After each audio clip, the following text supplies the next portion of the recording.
Hey friends, settle in because tonight we're uncovering something peculiar, ancient, and a little bit petty.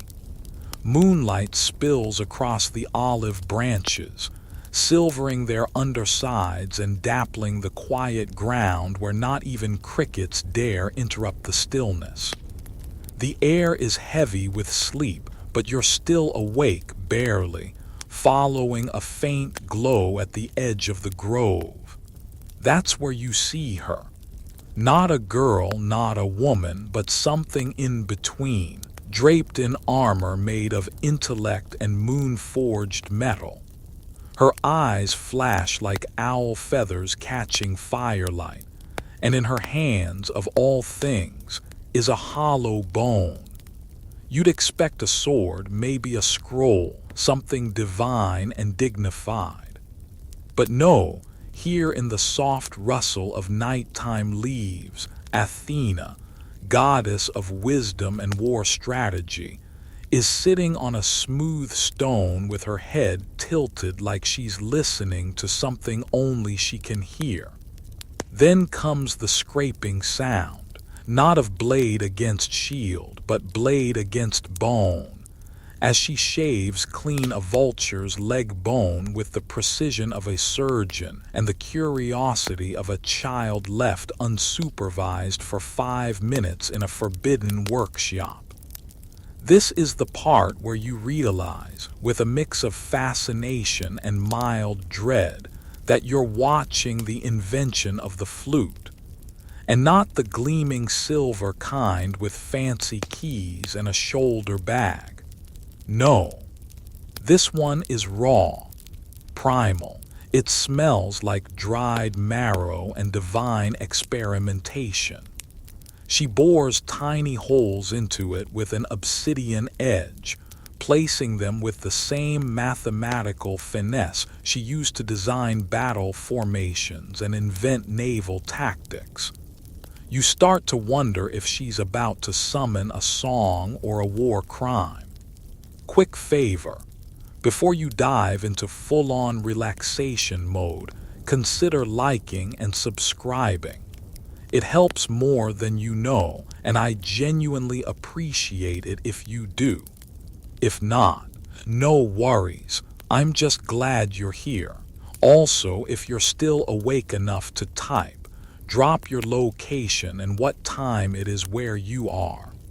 I love seeing how far this sleepy little story floats.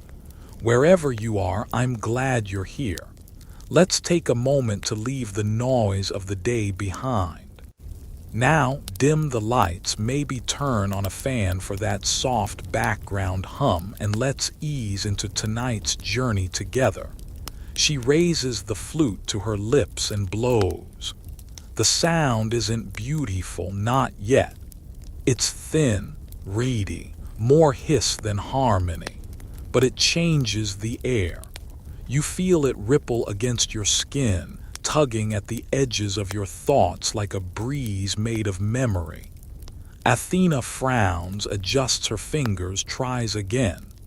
This time it's sharper, clearer, like the cry of a newborn falcon echoing off stone walls. You glance up and see a pair of owls shifting on a branch overhead, heads cocked, curious and oddly reverent. In that moment, something peculiar happens. The night holds its breath. The shadows lean in. The entire grove listens. Because the sound she's making doesn't belong here. Not in this world, not in this era. It feels like skipping ahead in the story of civilization.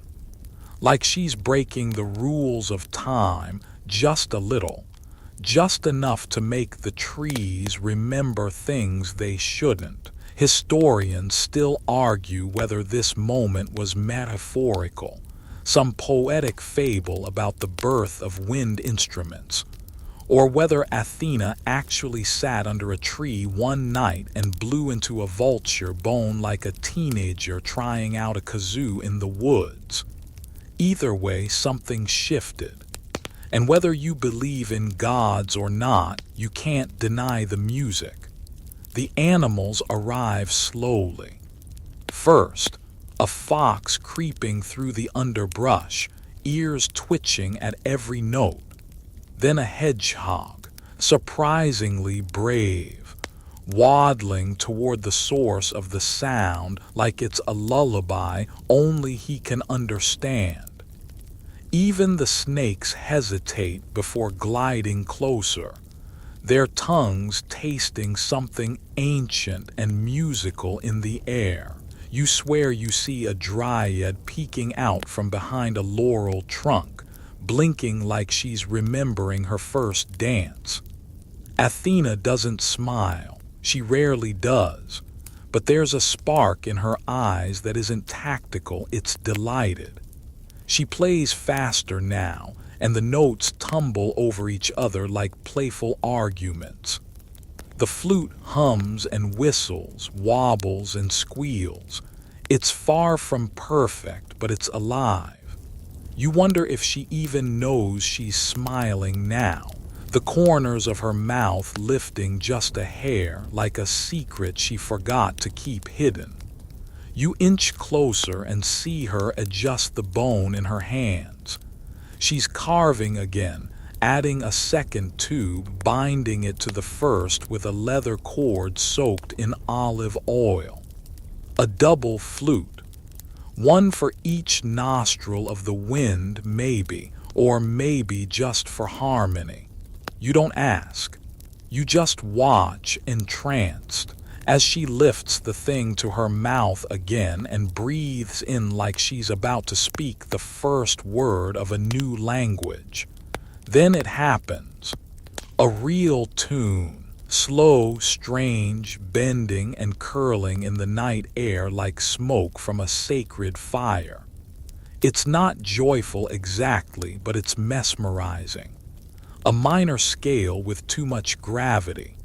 It pulls at your chest, not like sorrow, but like nostalgia for a place you've never been. A soft ache, warm and unsettling. You think of lonely travelers on mountain passes, of children humming into hollow reeds, of wind chimes in empty temples. It's not the kind of music that wins applause. It's the kind that makes you forget what you were sad about. For a moment, you swear even the stars flicker in rhythm. And for that moment, you feel like you're standing at the hinge of the world. Then the spell breaks, not violently, just a little snap like a thread pulling loose from a sleeve. Athena lowers the flute, her lips wet and her brows drawn in concentration. She nods once to herself and begins tweaking the holes again. Perfectionism is eternal, apparently. The owls blink. The dryads disappear back into bark and shadow, and you're left with this quiet, vibrating memory of a sound that hasn't been named yet. A sound that feels too fragile to exist in daylight. You look at Athena, still working, still muttering about airflow and finger placement like a sleep-deprived engineer on a deadline only she understands. And you realize something, slightly terrifying. You are watching the birth of music that doesn't come from strings or drums or the human voice. You are watching someone create breath music from nothing, from bone and thought and impulse. And let's be real, you probably won't survive this if you try it yourself. The gods don't always appreciate copycats. Still, you stay. Because how often do you get to watch a goddess teach the air to sing? Breath fogs the air around your face as you creep deeper into the grove, and it's still there, that low, wavering sound like the wind learning to whisper in full sentences. Athena exhales again into the flute, and this time the notes seem to stack on top of one another, echoing faintly as if the trees are humming along.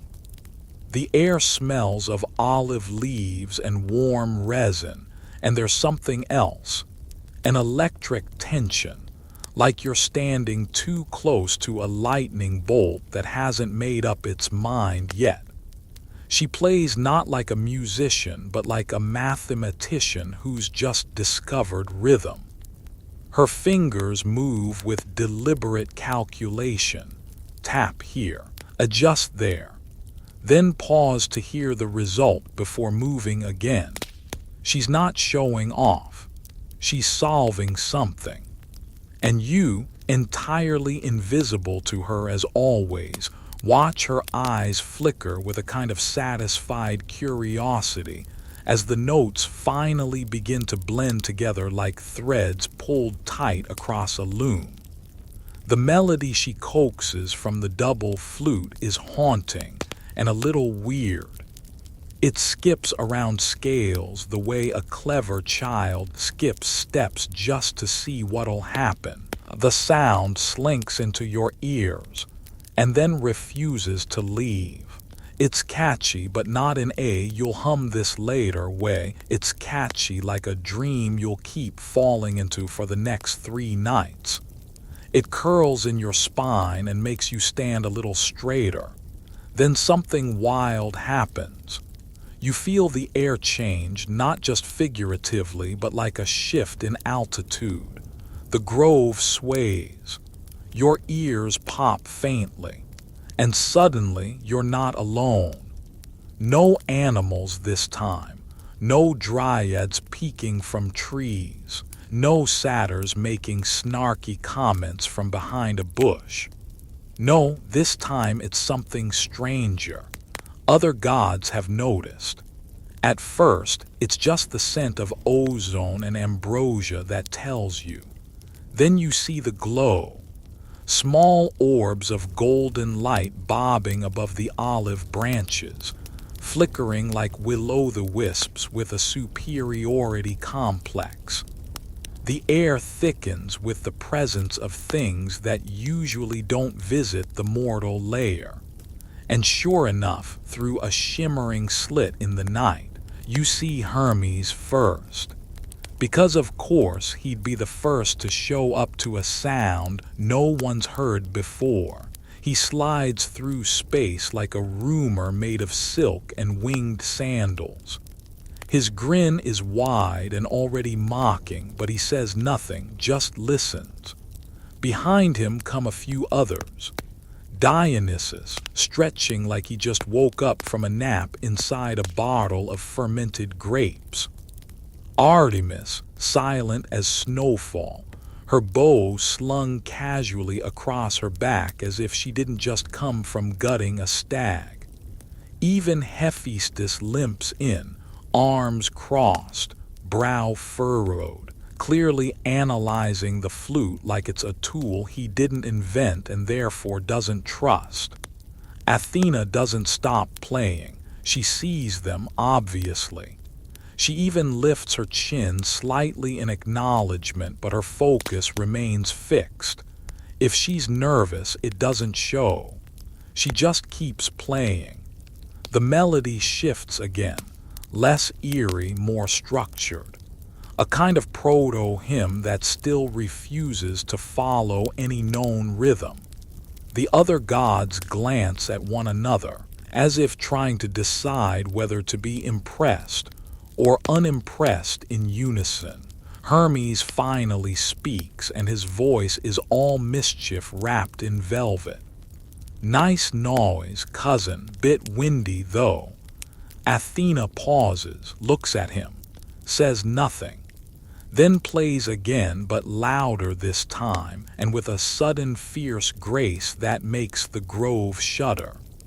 Historians still argue whether this moment marks the birth of formal music in ancient myth, or just the first recorded case of divine peer pressure. You think to yourself, backing slowly into the shadows so no one notices you drooling over the drama. It's hard to describe the look on Dionysus's face, but it's something between "I'd like to dance to this" and "I could absolutely turn this into a cult." Hephaestus, meanwhile, has pulled a tiny chisel from his belt and is muttering about hole placement and bore size like a disappointed shop teacher. And then it happens. Apollo arrives. He doesn't walk. He glides, radiates, brings with him a warmth that smells like sun-baked laurel and lyre strings stretched across time.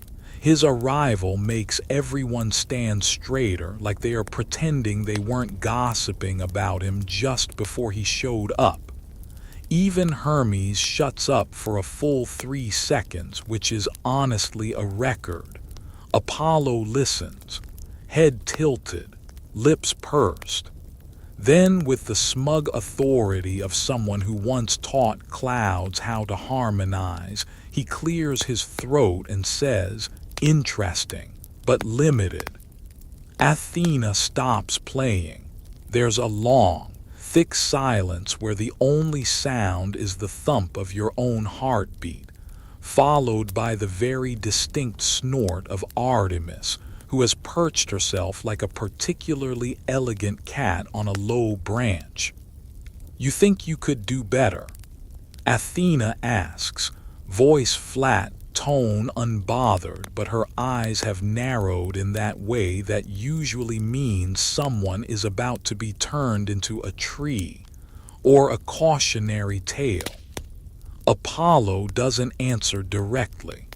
He just conjures his lyre, cradles it like a favorite pet, and plucks one string. The note that comes out is maddeningly perfect, pure crystalline, a sunbeam in audio form. The other gods make polite noises, and you feel your knees give a little. He plays more soft, warm, undeniably beautiful. Melodies that sound like dawn cresting over a sleeping village. That's when you realize they are dueling without dueling. No challenges, no thrown gauntlets, but the air between them is heavy with the weight of unspoken competition. Her flute, his lyre, wind versus string, breath versus pluck. You shift uncomfortably because you know where this is going. No one likes to be told their new invention is limited, especially not by the god who shows up glowing like a personal brand. But Athena doesn't lash out. She just watches, measures, absorbs, and then blows again into the flute, not to outdo him but to harmonize. And it works. Sort of.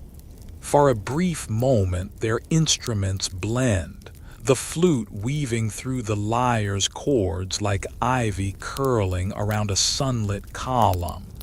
It's gorgeous, ethereal. Everyone leans in. But then she overcorrects. The note screeches. Her cheeks puff too wide. The sound wobbles and dies like a balloon let loose mid-note. Apollo smirks, not cruelly but knowingly. Athena stares at the flute, lips pursed, and you swear you can feel her calculating ways to fix not the instrument, but maybe herself. Somewhere nearby, Hermes mutters, "Takes a lot of wind to make noise. Doesn't mean it's music," and immediately regrets it as Artemis flicks an acorn at his temple so hard it leaves a dent in his ego. Athena gathers her robes, holds the flute tightly but doesn't play again. She nods at the others, curt, unreadable, and vanishes into a flicker of moonlight so fast you're not sure she was ever there. You stand in the grove as the other gods begin to whisper, chuckle, fade back into whatever divine nonsense they came from.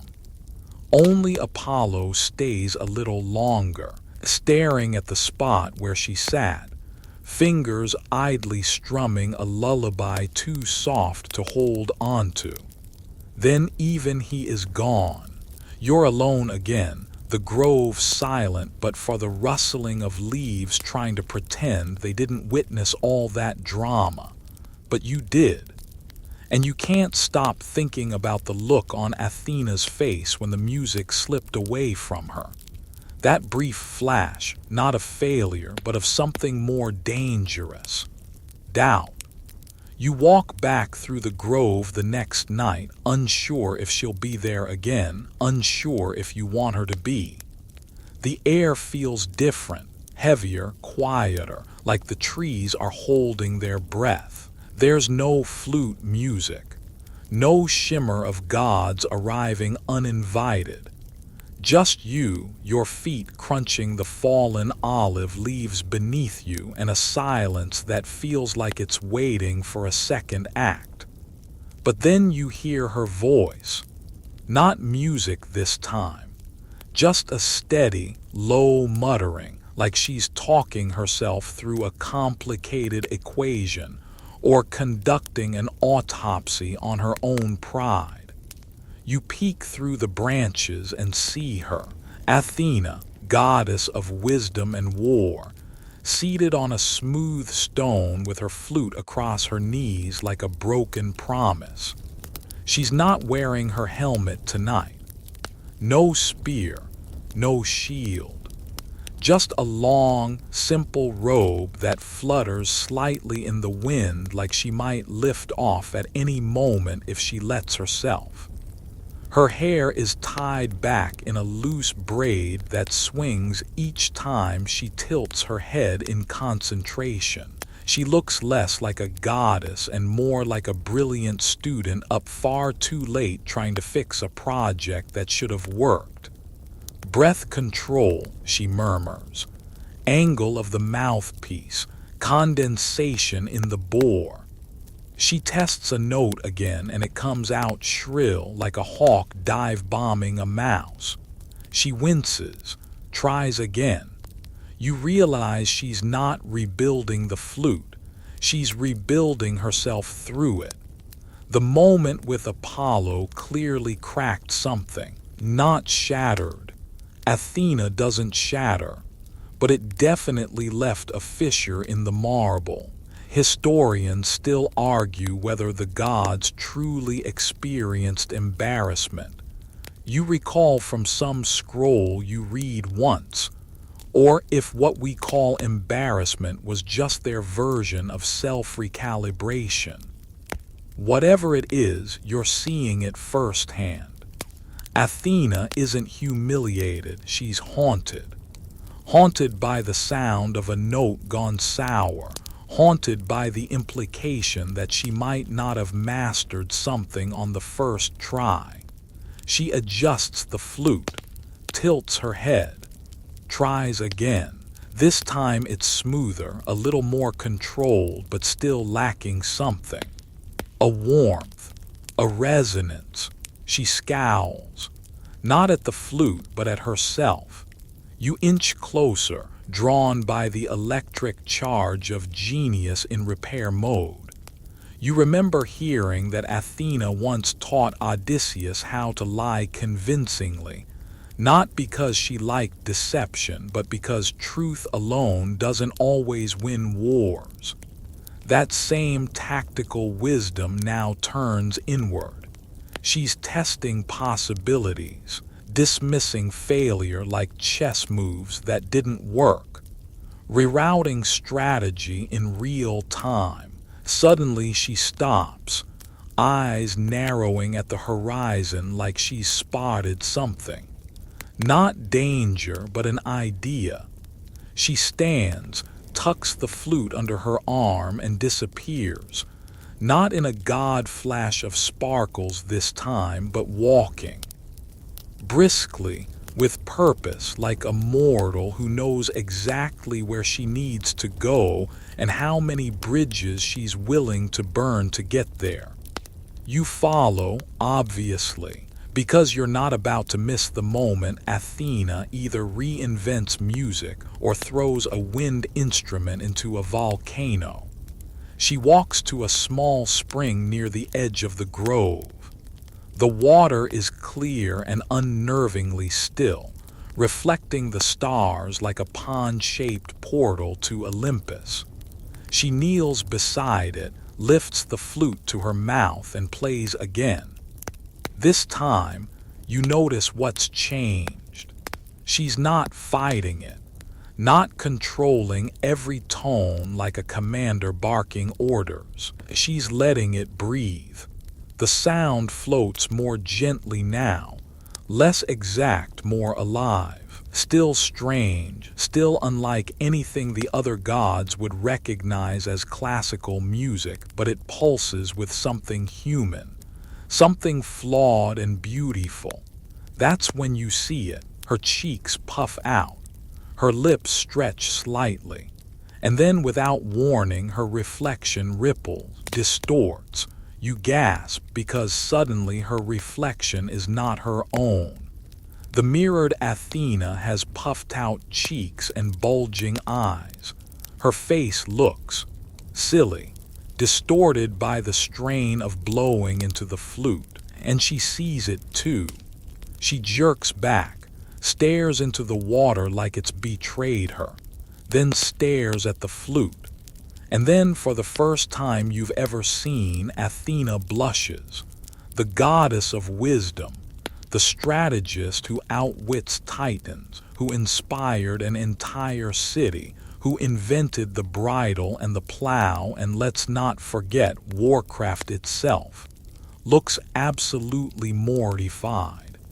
She throws the flute onto the grass like it insulted her mother, stands up abruptly, and crosses her arms like someone just caught her singing into a hairbrush. You feel like you should look away, like you've just witnessed something too personal, too awkward for divine eyes, but you can't, because there's something deeply relatable about it. She paces, picks up the flute, stares at it like it just made a very bad pun, then mutters, "This is undignified." And you swear she might actually be considering burying it under a rock and swearing everyone to secrecy. And yet, she doesn't destroy it. She doesn't hurl it into the stars or call a council to erase the memory. She just exhales, sits down again, and places the flute beside her, this time not as an invention but as a reminder.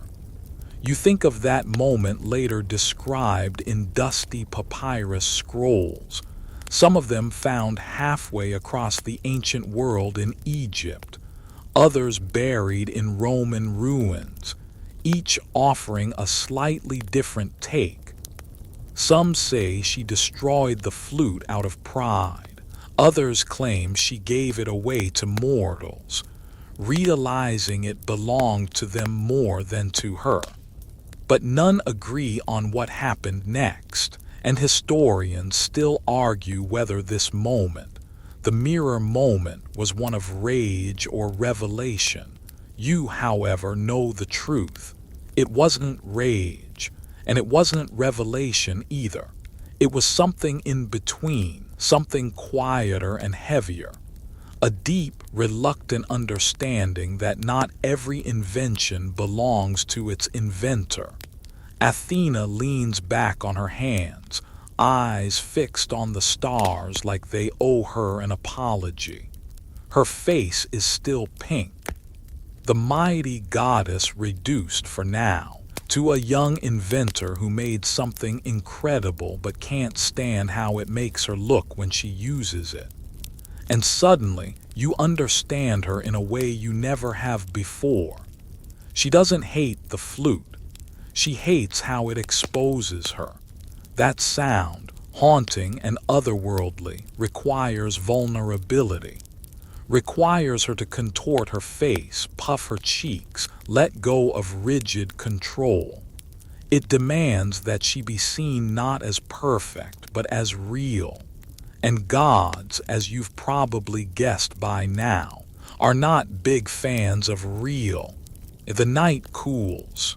The moon leans in close like it wants to whisper but doesn't dare. You slip quietly away from the spring, giving her space, knowing this is not the end of the flute story, just the end of her part in it, at least for now. You drift farther from the grove, but your thoughts circle endlessly back to that image. Athena sitting by the spring, flute beside her like a puppy that misbehaved in front of guests. You can't shake the look on her face, that deep-fried embarrassment, the kind that simmers quietly after the initial burn. You've probably felt it too, haven't you? That moment where you think, wait, did everyone just see that? And maybe they did. Maybe they didn't. But now you're stuck replaying it anyway on repeat forever. Athena might be a goddess, but in that moment she was also just a person trying something new and failing. Not because it didn't work, but because it didn't look right, didn't feel dignified. And dignity for Athena isn't a bonus, it's policy. Branding even. Her whole identity wrapped in poise and sharp edges. She can't afford to look like a flushed school kid in band class. But word gets around Olympus fast. You might have slipped away, but the trees definitely didn't. Neither did the water, the rocks, or the breezes. And somewhere, somehow, one of them snitched. By the time you sneak your way toward a hillside gathering spot the following week, a place where the gods sometimes meet to coincidentally run into one another, the whispers have already started.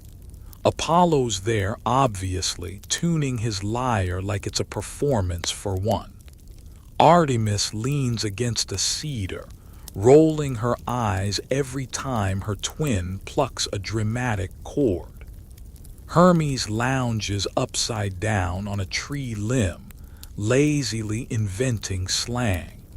And in the center of it all, Aphrodite is doing what she does best, pretending she knows nothing while knowing absolutely everything. You don't know who brings it up first. It might be Hermes, who smirks like a raccoon with a good punchline locked and loaded. Or maybe it's Dionysus, who's been trying to get everyone to try the new fermented fig beverage he brewed in a cracked amphora and keeps slurring flute face into his goblet. But soon it's out in the open, the image, the reflection, the puffed cheeks and pinched eyes. Someone even does an impression which draws a mix of laughs and winces. And you watch as the story spreads, not just as a tale of invention, but as a meme before memes existed. Divine TikTok, basically. A legend gone viral by accident.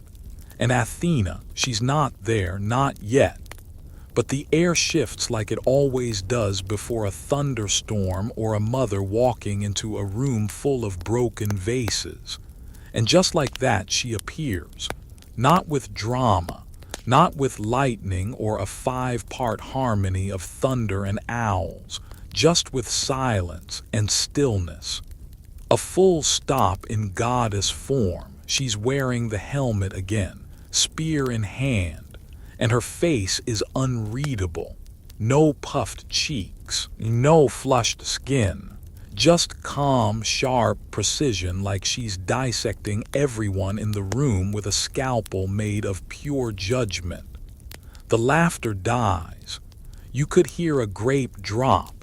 She walks into the center, eyes brushing across the crowd like a spreadsheet of flaws she's memorized. And then she picks up something resting beside a rock, the flute. It's the same one, you're sure of it, but now it looks different, polished. tuned, like it's been repaired and rethought 100 times in the last few days, and in one smooth motion she lifts it to her mouth. Everyone holds their breath. Even Dionysus pauses mid-slurp, and the sound that follows, it's stunning. Not just beautiful, not just haunting, but layered with intention. She plays something that isn't quite a melody, isn't quite a spell, but lands somewhere in between. It's not music designed to please. It's music that confronts you, invades your ribs, makes your lungs forget how to breathe for a second. This is the same flute that once betrayed her reflection, the same one that made her look undignified, silly, mortal. And now she plays it with defiance, with a look that says, yes, this is what I look like when I care, so what? And for a moment, no one says a word, not even Apollo. You could argue that this moment, the one where she leans into the very thing that made her feel exposed, was when she truly became immortal, not just as a goddess of war or wisdom, but of resilience. But of course, the quiet doesn't last, because someone always has to say something. Probably Hermes, who mutters, still looks like she's blowing up a wineskin. The laughter comes back, thinner now. Nervous, careful, Athena doesn't flinch, doesn't smite, doesn't correct. She just stops playing, places the flute down gently on a stone, and walks away. But not before leaving behind a single, casually whispered line over her shoulder. Let's see how well you sing while inventing wind. Oof, it's not just a burn, it's a thesis. And from that moment on, the story shifts again. People still laugh, sure. The meme lives, but now it's laced with something else. A strange admiration, because Athena didn't delete the moment. She didn't erase the joke, she just played through it. You'd think she'd keep the flute after that, right? Own it, claim it as another notch in her belt of brilliance. But she doesn't. Instead, she hands it off. Not to the gods, not to Olympus at all, to mortals.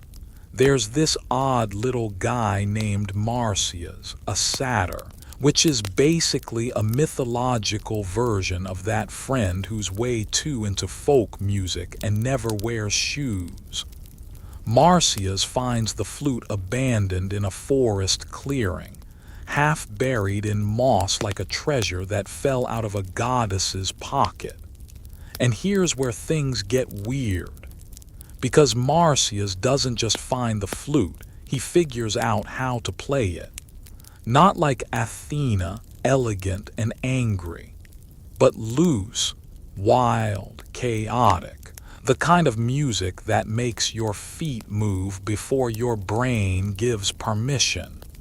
And of course, this leads somewhere dangerous. But we'll get there. For now, the story settles. Athena returned to strategy and smithing and swan diving into politics with a breastplate. The flute out in the world, changing hands, changing lives. And you're left with a strange truth nibbling at your brain like a squirrel with an opinion. Sometimes it's not the thing you create that defines you. It's how you walk away from it. You sit there a while, still hearing the final notes of Athena's flute echoing around the ridges of your thoughts. They twist through your memory like wood smoke curling between trees. Impossible to hold, but unmistakable once it's there. You think about Marsyas now, his hooves thudding on leaf-strewn paths, chasing that sound with the same hunger that made him pluck the instrument from the dirt in the first place.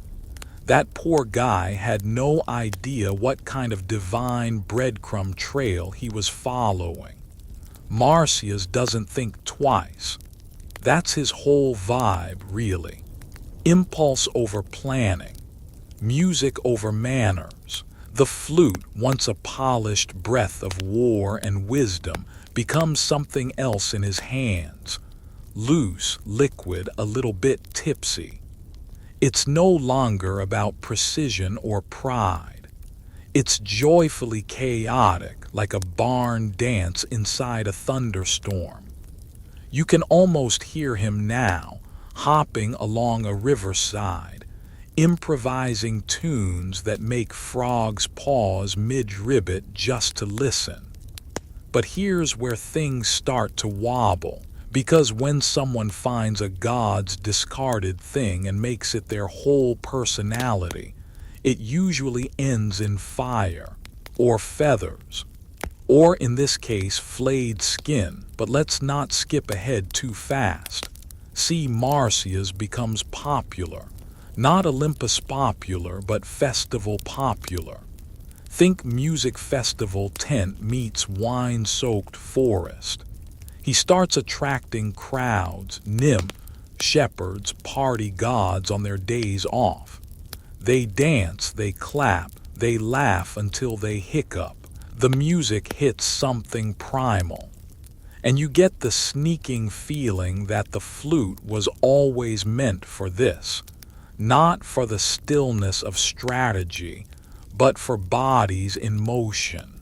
This is where Apollo enters the chat again. He catches wind, possibly literally, of this satyr stirring up melodic chaos with a flute that was once almost, kind of, maybe his sister's.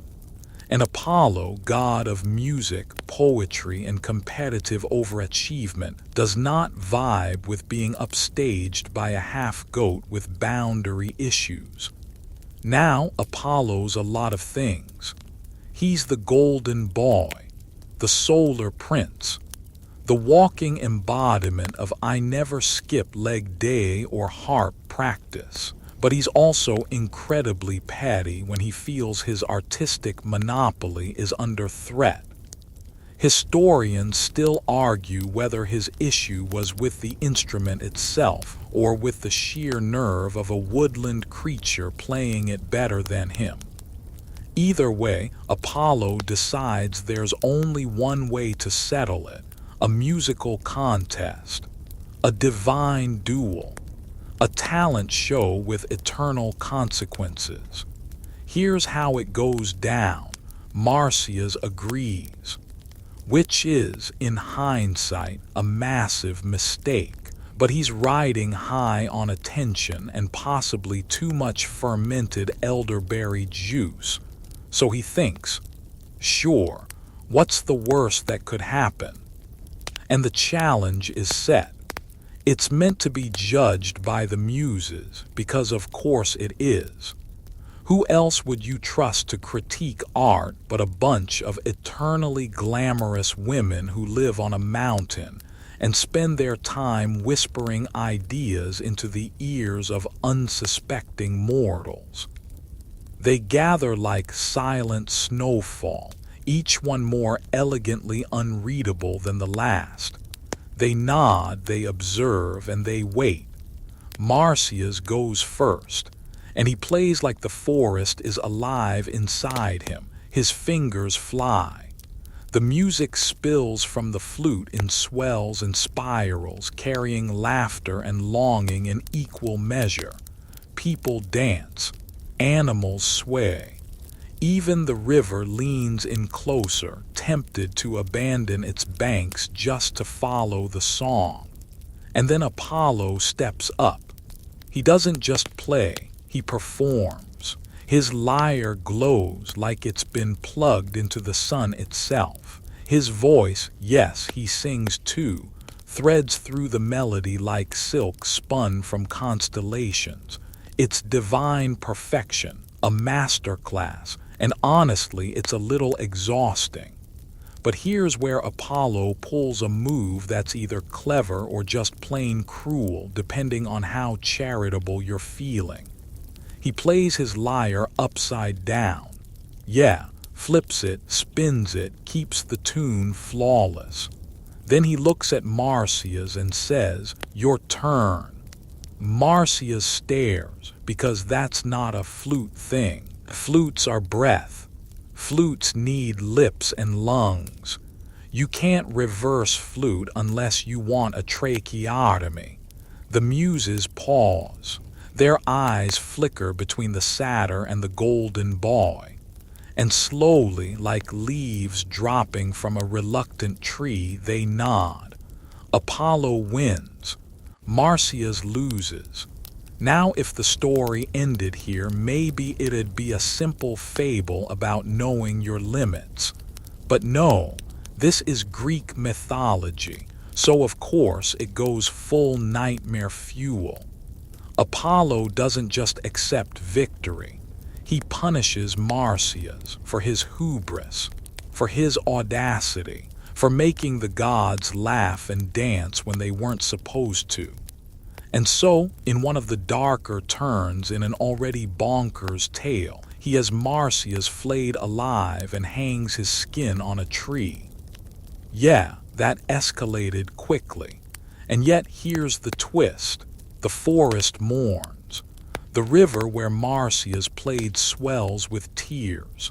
The nymphs wail, the wind howls, and the earth seems to pulse with grief. From his blood, it's said, flowers bloom. Red anemones, delicate and defiant, growing where the music once danced. This moment, this cruel, vivid turning point sticks to the myth like sap. It's gruesome, yes, but also oddly poetic. A satyr's skin becomes a warning, a relic. And the flute, the little instrument that started it all, vanishes again. Some say it's buried with Marsyas. Others claim it returns to Athena's temple, quiet and untouchable. But no one plays it for a long, long time. Historians still argue whether this whole story was ever meant to be about music at all. Some say it's about power. Others think it's about the way men, mortal or divine, fear losing control over what inspires joy in others. And some whisper that it's about the price of expression. That creating beauty always carries risk, especially when someone else believes they own it. You sit quietly now. The forest seems softer somehow.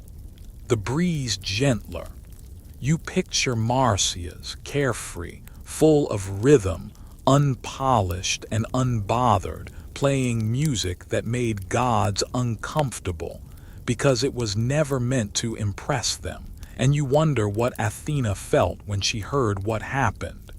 If she mourned in silence, if she let herself feel guilty, or if she just added another layer to her already impenetrable armor. Whatever the case, the flute's legacy doesn't end with Marsyas. It lingers just out of reach, waiting for the next set of lungs brave enough to fill it. The silence that follows Marsyas's end is thick and strange, like the forest is holding its breath. Even the wind seems to tiptoe now, weaving through the reeds without so much as a whistle. The flute, once a burst of novelty in Athena's palm and later the soul of a wild party under Marsyas's breath, has vanished again, ghosting through myth and memory like it's decided it's better to be forgotten than played wrong. But myths don't really forget, do they? They just wait until someone's foolish or curious enough to pick up the thread again. And that thread stretches back to Athena, whether she wants it to or not. You picture her seated beneath a marble colonnade, the air shimmering around her like a mirage of calm. She's probably pretending none of this happened, diving deep into scrolls and war plans, her golden owl perched nearby, blinking as if to say, "We're not talking about the flute, ever." But deep down, tucked between her strategies and her stubbornness, there's a lingering discomfort, because it was hers after all. Her idea, her breath, her failure. Athena doesn't often lose control of a narrative. She's the master planner, the divine tactician. So when the story slipped from her hands, literally dropped into the reeds and picked up by a satyr, it must have stung in a very particular way. Not like an open wound, but more like the splinter you can't quite dig out, always reminding you it's there. The Greeks, of course, don't help matters. They keep telling the story. They whisper it in marketplaces and murmur it in temples. Artists carve scenes of Marsyas's punishment into stone friezes with just a little too much detail. Musicians write new melodies, ones that seem to mourn and mock at the same time. It spreads, this story of the flute, like ivy creeping up a cracked wall. No longer just about Athena or Marsyas, it becomes a parable, or a warning, or maybe just the kind of tale humans can't resist repeating, no matter how uncomfortable it gets. Some versions shift the blame. In a few tellings, Apollo's fury is softened. He's less of a diva and more of a divine enforcer of order, putting the musical world back into proper alignment. In others, Marsyas isn't a carefree artist but a reckless challenger who poked the divine bear and paid the price. And in the oldest whispers, Athena isn't embarrassed at all. She knows the power she created and discards it not because of vanity, but because she foresaw what it might unleash in the wrong, or right, hands. Historians still argue whether the flute incident was originally a standalone myth, or folded into Marsyas's story later for dramatic spice. Some suggest that the timeline is off, that maybe Marsyas invented the flute and Athena took credit, only to abandon it when it didn't fit her brand. Others propose that the tale isn't about invention or music at all, but a veiled metaphor for the rivalry between wild, instinctual creativity and structured, a perfectionist control. If that sounds like a fancy way to describe a jam session turning into a turf war, well, yeah. Meanwhile, the flute continues to flicker in and out of human history like a shy ghost. It shows up in ceremonies, in tombs, in art. People carve them from bones, reeds, even ivory. Each one a quiet echo of that first divine breath. You wonder how many musicians knew, really knew, that the sound they coaxed from their handmade instruments might be tracing a line back to a goddess who hated the noise it made in her own ears. And that brings us to one particularly strange moment in this flute's afterlife, the Orphic tradition.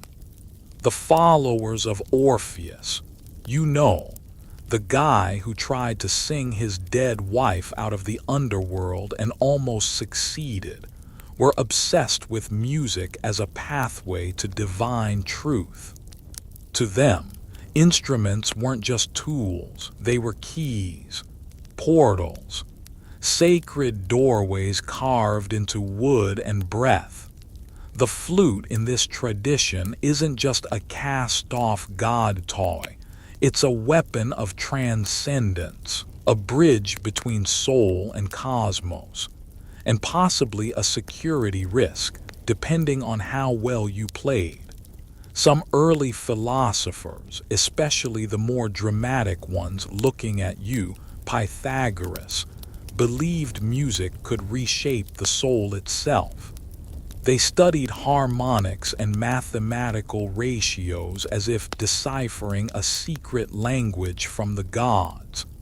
The flute, they said, was dangerous, not because of how it sounded, but because of how it bypassed reason. Unlike the controlled clarity of the lyre, the flute's melody didn't explain itself. It seduced. It pulsed with emotion. It made you feel something before you could stop and ask if it was safe to feel it. That's what unnerved people like Plato, who spent pages warning about the flute in the Republic. He banned it, actually.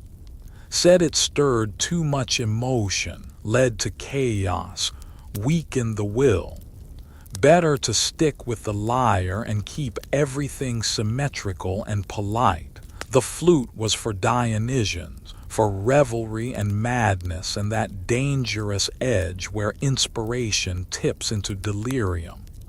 You almost get the sense that Athena, if she read Plato, which she absolutely didn't need to, because obviously she'd become the idea before he ever wrote it, might have nodded once and said, "Exactly." But here's the catch. People keep playing it anyway. They sneak it into rituals. They tuck it into the corners of frescoes. They bury it beside the dead like a guide for the afterlife. And maybe that's the final joke in all of this, the one the gods never quite anticipated. Once breath touches reed and sound spirals out into the world, you can't control what it becomes. You can't own joy or grief or rhythm. You can only watch as it dances away from you into the mouths of those brave or foolish, enough to keep it going. You imagine a little girl in a village, centuries after Marsyas is dust, picking up a shepherd's pipe and playing something haunting and raw and beautiful. You imagine a Roman banquet where someone plays the tibia, the Roman version of the aulos, and all conversation hushes, just for a moment, as the music slips between the cracks of language and pride. You imagine Athena herself, hidden behind a pillar of her own temple, listening, just listening and wondering what might have been. There's power in letting something go, and there's a different kind of power in watching it return. Changed, yes, but not forgotten. You shift your weight a little, listening to the quiet around you.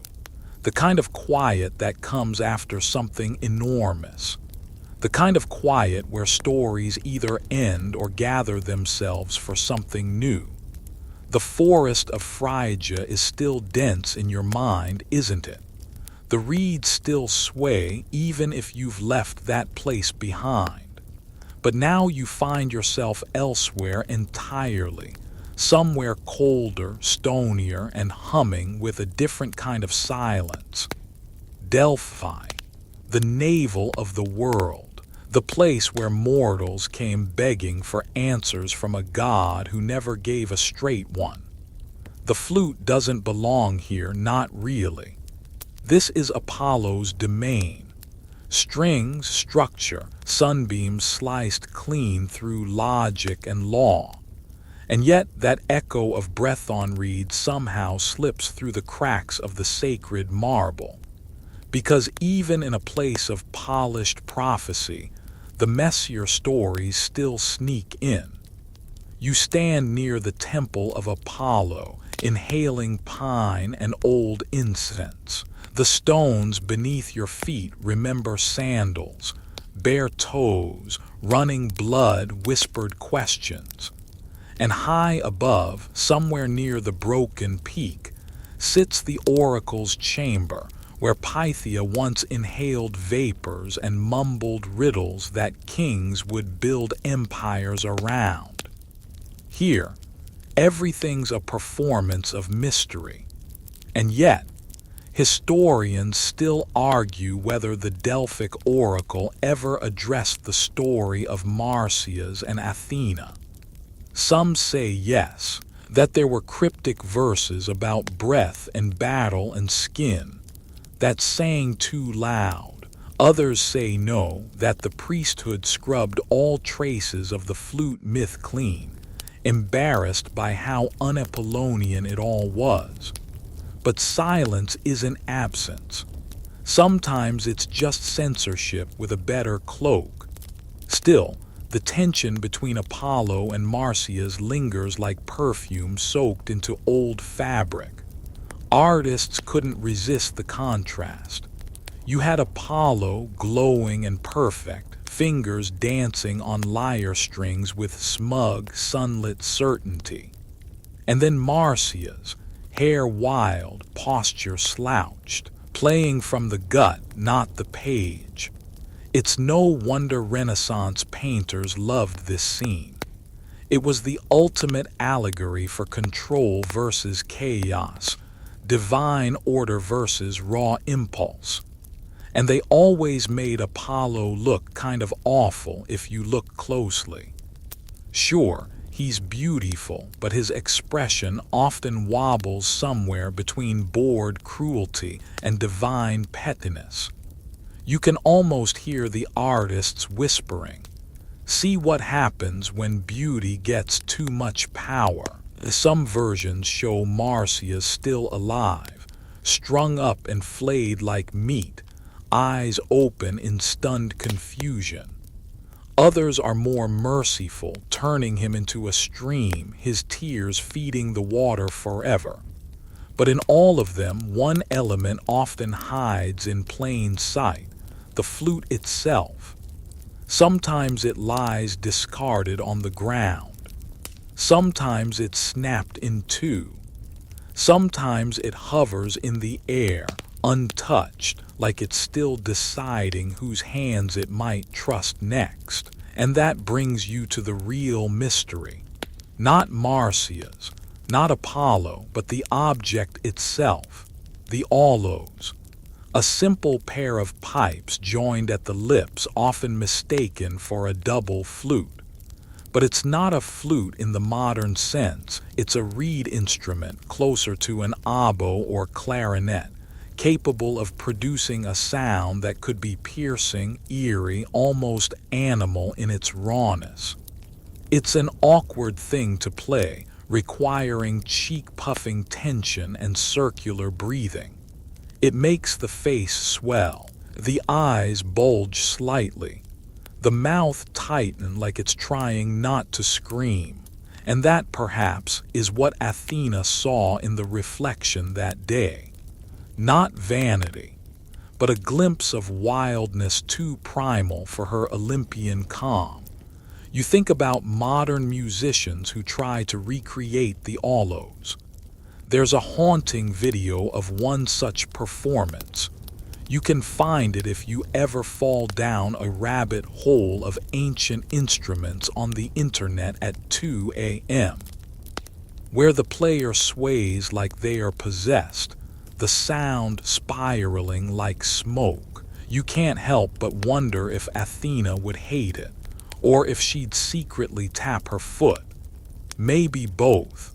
But let's circle back to the oracle. There's a theory, not mainstream but sticky in the way fringe ideas often are, that suggests Marsyas wasn't just a cautionary tale, that he was a stand-in for older, more chaotic deities. Echoes of Pan, of Dionysus, of those earth-rooted gods the Olympians tried to bury under polished columns and law books. In this reading, Marsyas isn't wrong. He's just early.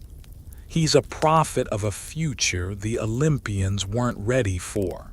A future where music doesn't flatter power but exposes it, where the gods don't always win the applause.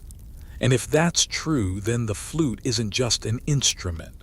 It's a revolution on a reed, a kind of ancient whistleblower, one that Athena accidentally started, then tried to erase, only to find it had a life of its own. Back in Delphi, you pass a niche in the wall where offerings were once left. A coin, a feather, a tiny carved flute no longer than your thumb. Someone thought it mattered enough to place there, just in case Apollo needed reminding. And maybe he did. Maybe that tiny pipe was a silent protest, a small, breathless rebellion against divine censorship. Because here's the thing the gods keep learning the hard way. You can control temples, oracles, and even history books, but you can't control the stories people whisper in the dark when the fire's low and the wind outside sounds almost like music. So you picture a wandering bard, maybe one with tired shoes and a sly grin, arriving at Delphi late one night, long after the last supplicant has left. He tunes his lyre politely for the guards, but in his coat he hides something else. A small, twin-piped flute. And when the fire dims and the guards yawn, he plays. Just a few notes. Just enough to make the marble tremble and the statues shiver like they've heard something they weren't supposed to remember. And maybe, just maybe, deep below the temple, where the Pythia once whispered to the earth, something ancient stirs and smiles. You follow that mysterious sound of breath and read beyond the temple's marble threshold, wandering through crowded ancient streets where merchants shout over the hum of everyday chaos. The flute, once discarded and scorned, has traveled far from Athena's rejection and Marsyas's fate. It has wound through history like a stubborn melody that refuses to fade away. Here in Athens, the heart of classical civilization, it begins to weave itself into the very fabric of culture, art, and everyday life. You imagine the hustle of the agora, where philosophers debate loudly enough to drown out the flutes playing in shadowed corners, where citizens discuss democracy and destiny with equal passion. And somewhere, a player, probably someone who can barely afford bread, raises a flute to their lips and fills the air with notes that drift through open windows and into the night. The flute's reputation in Athens is complicated. Unlike the lyre, which enjoys the patronage of Apollo and the elite, the aulos is considered a bit scandalous. Some philosophers like Socrates look down on it, claiming it encourages frivolity and disrupts moral order. Plato, with his usual strictness, bans it from his ideal republic, warning that its wild, emotional sound can stir passions too dangerous for a well-ordered polis. Yet the flute remains wildly popular at symposia, those raucous drinking parties where poetry, politics, and philosophy mix like wine in goblets. The sound of the aulos fills those rooms, sometimes soothing, sometimes raucous, always intoxicating. It becomes the soundtrack to both celebration and seduction, a constant companion to the messy, unpredictable human experience. Here's a quirky twist. Did you know the ancient Greeks had a special flute called the pharynx, which was sometimes confused with the aulos? It was smaller, a simpler wooden instrument, and was considered more respectable, probably because it sounded less wild and was easier to play. This distinction wasn't just musical, it was cultural. The aulos was the wild card, the rebel instrument that didn't quite fit neatly into the polished image of Greek civilization. It was played by women in some rituals and by men in others, and its association with Dionysian cults, those secretive, ecstatic groups worshiping the god of wine and madness, added to its complicated reputation. The flute was both sacred and suspect, holy and a little dangerous. As you walk deeper into the city's labyrinthine streets, you hear the chatter about famous musicians who mastered the aulos.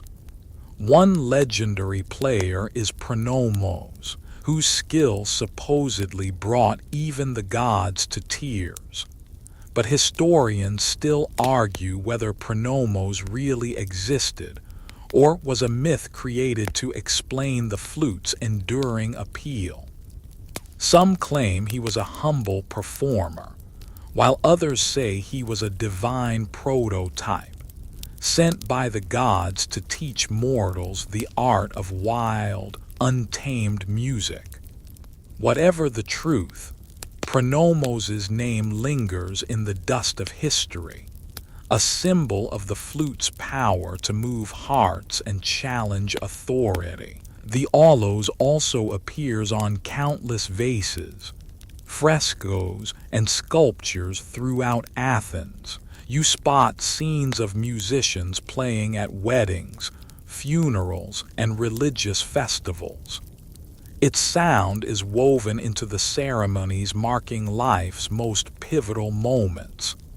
The flute's ability to mimic human emotion, joy, sorrow, frenzy, makes it indispensable in rituals meant to bridge the mortal and divine. It becomes clear that this instrument, rejected by Athena, has found a home where it is both celebrated and feared. It embodies the dual nature of music itself, capable of calming storms and stirring tempests in the soul. There's also a fascinating scholarly debate about the role of the aulos in Greek theater.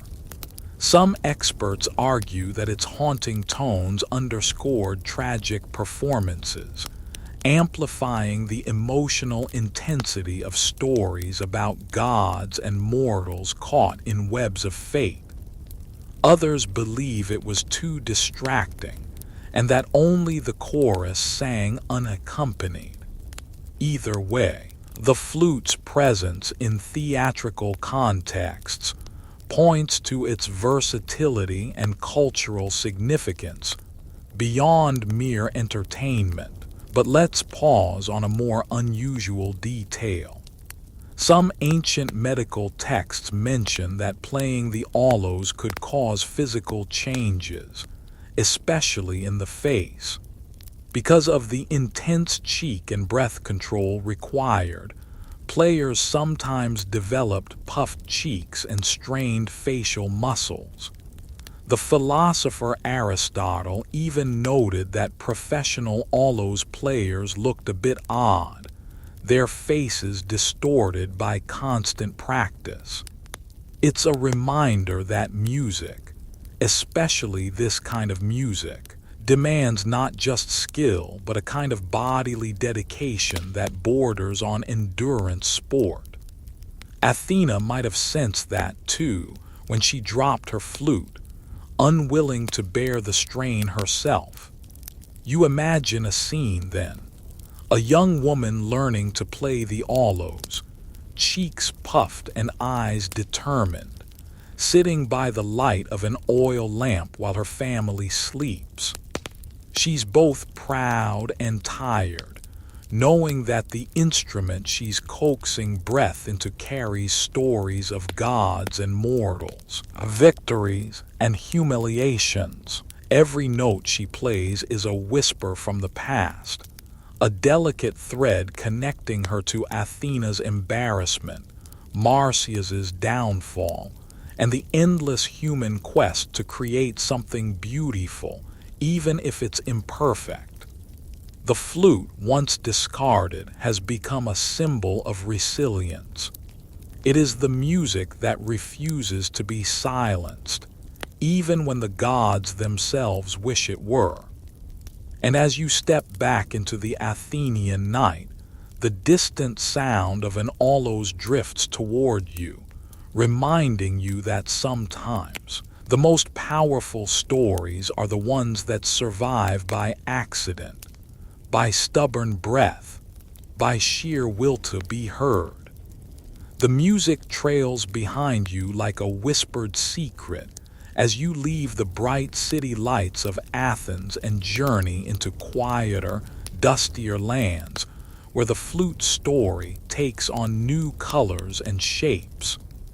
You find yourself in the vast lands of ancient Anatolia, where cultures mingle like rivers converging in a wide delta. Here, the flute is less an Olympian weapon or Athenian curiosity, and more a bridge between tribes, between humans and the wild, between the past and the present.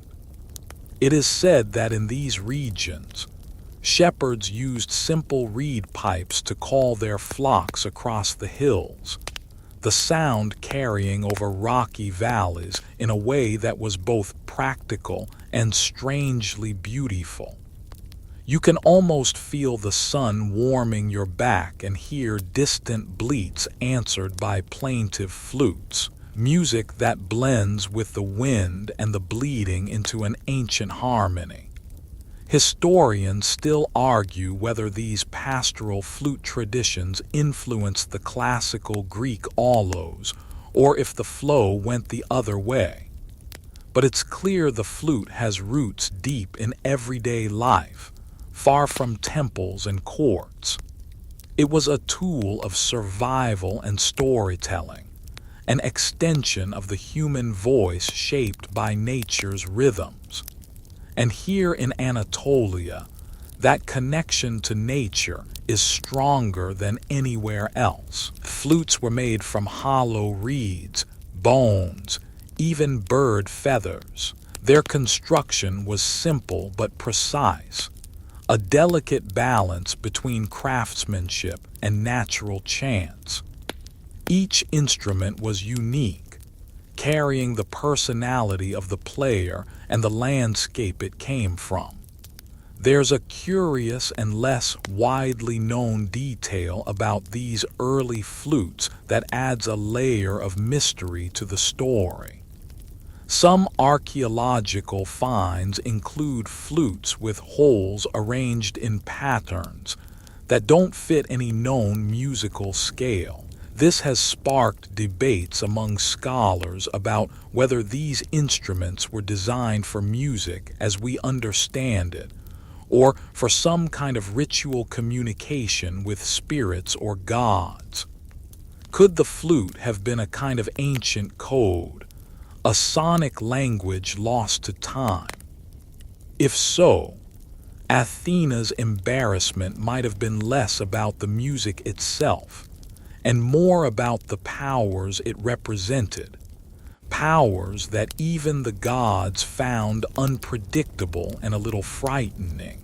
You come across a local legend that says a shepherd once played his flute so sweetly that even the rocks wept and the sky opened to let rain fall on the parched earth. Whether this is true or just a beautiful story, it highlights the flute's magical status among ancient peoples. It was more than just sound. It was connection, a lifeline to the earth and sky.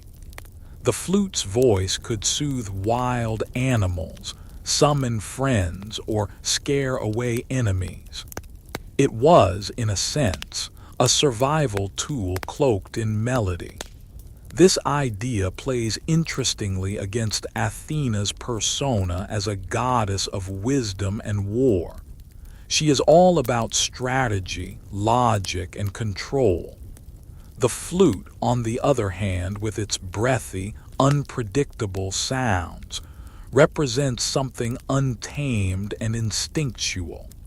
It's no surprise she dropped it in shame. But that moment of rejection is where the story gets most fascinating. Because sometimes what we reject out of embarrassment or fear becomes the thing that endures and transforms culture. As you wander through Anatolia's rolling hills, you imagine a nomadic flute player moving between villages, carrying stories and songs across borders that have no walls. This traveler doesn't write down music. Instead, melodies pass from mouth to flute to ear, morphing with each telling. It's a living tradition, alive and changing, resisting the neat categories that historians try to impose. And that's why the flute, despite its humble origins, has such a rich and tangled history. There's also evidence that some of these flute traditions influenced early Central Asian music and eventually spread along the Silk Road, weaving the instrument into new cultural tapestries. The flute's journey is a reminder that music is one of humanity's oldest passports, crossing deserts and mountains, connecting strangers with invisible threads of sound. Its power lies in its simplicity and its capacity to speak without words. In this sprawling world, where empires rise and fall like the tides, the flute remains a quiet constant. You can almost hear it weaving through the clatter of chariots, the prayers of temples, and the laughter of children playing in village squares. It's a reminder that even when gods get embarrassed and myths are rewritten, the human need to breathe music into the world persists. And so, as the sun dips behind the hills and stars begin to scatter across the darkening sky, you find yourself smiling at the thought that the flute, once dropped and discarded by Athena herself, has traveled farther and deeper than even the gods might have imagined. It sings still, in fields and forests, in bustling cities and silent ruins, carrying stories that refuse to be silenced. The flute's melody drifts further still, taking you across the Aegean Sea to the islands where ancient cultures blossomed with colors as vibrant as the wildflowers dotting the cliffs. You step onto a rocky shore bathed in golden light, where the salty breeze carries whispers of myths and music intertwined. Here, on islands like Crete and Rhodes, the flute becomes a symbol not only of music, but of ritual and celebration. You watch villagers gather in stone courtyards, their faces lit by flickering torches, as flutists play tunes that seem to summon the very spirits of the earth and sea. It's a dance of sound and shadow, an ancient party where gods and mortals mingle in the flickering half-light. Archaeologists have uncovered flutes made from bone and clay on these islands, often decorated with intricate carvings. These artifacts tell a story of craftsmanship and reverence. The instrument wasn't just a tool for entertainment, but a sacred object, a conduit between worlds. You imagine the care with which these early musicians tended their flutes, cleaning and repairing them, as if they held the breath of the gods themselves. This attention to detail contrasts with Athena's initial embarrassment, a reminder that what begins as awkwardness can grow into something precious. The flute's role in island festivals sparks a lively debate among historians. Some believe the music accompanied fertility rites and agricultural ceremonies, celebrating the cycles of nature. Others argue that the flute's piercing tones were meant to ward off evil spirits or to communicate with the gods during times of crisis. This ambiguity adds to the flute's allure. It is both joyous and protective, playful and serious, a mystery wrapped in melody. The music carries a kind of ancient magic, alive in every breath and every note. Here's a quirky fact. Some island flutes were designed with extra holes not for playing notes, but to create unique buzzing effects. This buzz gave the flute a wild, untamed sound that could mimic the calls of seabirds or the rustling of olive branches in the wind. It's a sonic trick that makes you smile, imagining ancient musicians trying out different techniques, experimenting like early sound artists. The flute, in this light, is not just an instrument but a playground of sound. Its imperfections become part of its charm, its unpredictability part of its soul. You find yourself drawn to a story about a famous flute player from Rhodes, said to have once calmed a raging storm with a single melody. Whether this is true or legend, it speaks to the deep connection people felt between music and nature. The flute's voice was believed to influence not only human hearts, but the very elements themselves. It's a powerful reminder of the ancient belief that music was a force of nature, capable of shaping the world as much as the winds and waves. The island setting brings a fresh perspective on the flute's journey, away from the political machinations of Athens and the wild hills of Anatolia. The flute becomes a joyful companion to daily life and seasonal change. Its music marks weddings, harvests, and farewells. It sings of beginnings and endings, of love found and lost. The flute's breathy sound carries the pulse of human emotion, intimate and universal.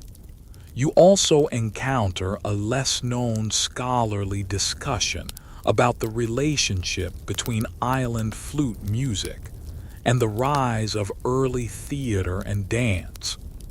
Some researchers suggest that these melodic sounds influenced the development of dramatic performance, adding emotional depth and rhythm to storytelling.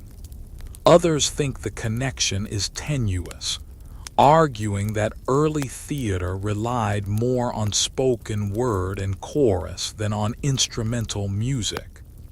Either way, the flute's role in shaping culture beyond just music is undeniable.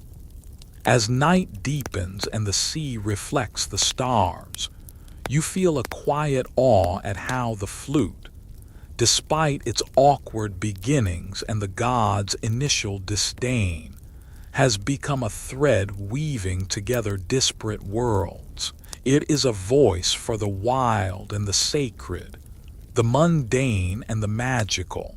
Its journey continues, carried on the wind and in the hearts of those who play it, always evolving, always alive. You take a deep breath and imagine the flute's sound rising above the waves, a song of resilience and transformation that echoes across time. It is a reminder that sometimes the things we least expect to endure become the most enduring parts of our shared human story. You find yourself wandering inland again, this time to the rugged mountains that slice through the Greek mainland, where villages cling like stubborn patches of green against rocky slopes. The air is crisp here, carrying the faint scent of pine and wild thyme, and the soundscape is punctuated by the distant echo of flutes weaving through narrow valleys. In these highlands, the flute takes on a new identity, not just an instrument of celebration or ritual, but a companion to shepherds and travelers navigating difficult terrain. You picture the solitary flutist sitting on a sun-warmed rock, playing melodies that soothe both their own soul and the restless sheep grazing nearby. Here, the practical meets the poetic. The shepherd's flute is simple, crafted from local reeds or bones, easy to carry and quick to play. Its music carries far, echoing between cliffs, serving as a signal to others or a way to pass the lonely hours. The shepherd's life is tough and isolated, but the flute offers a thread of connection, a reminder that they are part of something larger. There's a bittersweet beauty to this, as the flute's soft notes contrast with the harshness of mountain life. Historians still debate exactly how much influence these rural flute traditions had on the formalized music of ancient cities. Some suggest that folk melodies carried on the wind informed the complex, all those compositions performed in urban theaters and temples. Others argue that city musicians looked down on rural music as unsophisticated, preferring the precision of their own crafted scales and rhythms. This tension between folk and formal music echoes in many cultures and reminds you that the story of the flute is not linear but layered and complex. A quirky detail you stumble upon is that some shepherds use the flute's notes not only to signal, but as a kind of early weather forecast. Certain melodies and patterns supposedly predicted storms or changes in wind. Whether this was true or just superstition, it highlights how deeply intertwined music and nature were in daily life. The flute became a voice for the landscape itself, a way to listen and respond to the world around you. The flute's association with shepherds also links it to some surprising mythological stories. You recall the tale of Pan, the half-goat, half-man god of nature and wild places, who famously played a rustic flute called the panpipes. Though different from Athena's instrument, Pan's pipes carry a similar breathy, earthy sound, a celebration of wildness and freedom. This connection adds layers to the flute's identity, blending divinity with rustic simplicity. It's a reminder that music can be both sacred and playful, sophisticated and raw. Another scholarly discussion revolves around the social status of flute players in these mountain communities. Some evidence suggests they were respected figures, storytellers and custodians of tradition. Others indicate they were seen as outsiders or wanderers, existing on the fringes of society. This ambiguity adds to the flute's mystique. It is a bridge, but also a boundary, a sound both familiar and otherworldly. You imagine the flute's melody curling around ancient stone cottages, mingling with the laughter of children and the creak of wooden carts. It is a constant thread through seasons of planting and harvest, birth and death, weaving music into the fabric of life. This intimate role contrasts with the flute's grander mythological associations, grounding it in the everyday human experience. The mountain flute stories also highlight the improvisational nature of the instrument. Unlike formal music bound by strict rules, Shepard's melodies were fluid and personal, shaped by mood and moment. This spontaneity is part of the flute's enduring charm, its ability to express what words cannot, to fill silence with feeling and memory. As dusk settles over the mountains, you feel the flute's sound fade gently into the evening breeze. It is a quiet reminder that music, like the natural world, is always in flux, alive in its imperfections and mysteries. Athena's embarrassment seems less important now, overshadowed by the flute's resilience and its deep roots in human connection and expression. And so, as night deepens, you carry the flute's soft song with you, a melody that bridges gods and shepherds, myths and mountains, past and present. It is a sound that invites you to listen, not just with your ears, but with your heart. The flute's journey now takes you across the sea to the ancient city of Delphi, where the earth breathes through the famous oracle, and the air is thick with prophecy and mystery.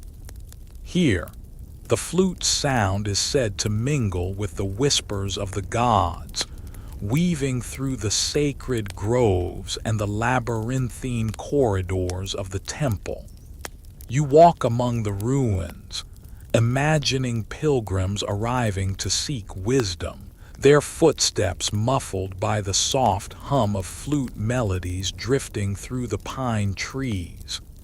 In Delphi, the flute is not just music but a medium, a vessel for divine messages and visions.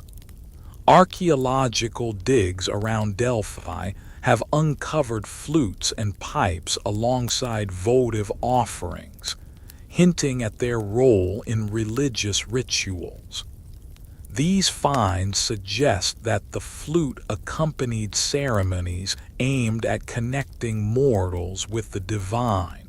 Some scholars propose that flute music helped induce trance states in oracles or worshippers, aiding in their mystical experiences. Historians still argue whether the flute's role in these rituals was symbolic or functional, but its presence is undeniable.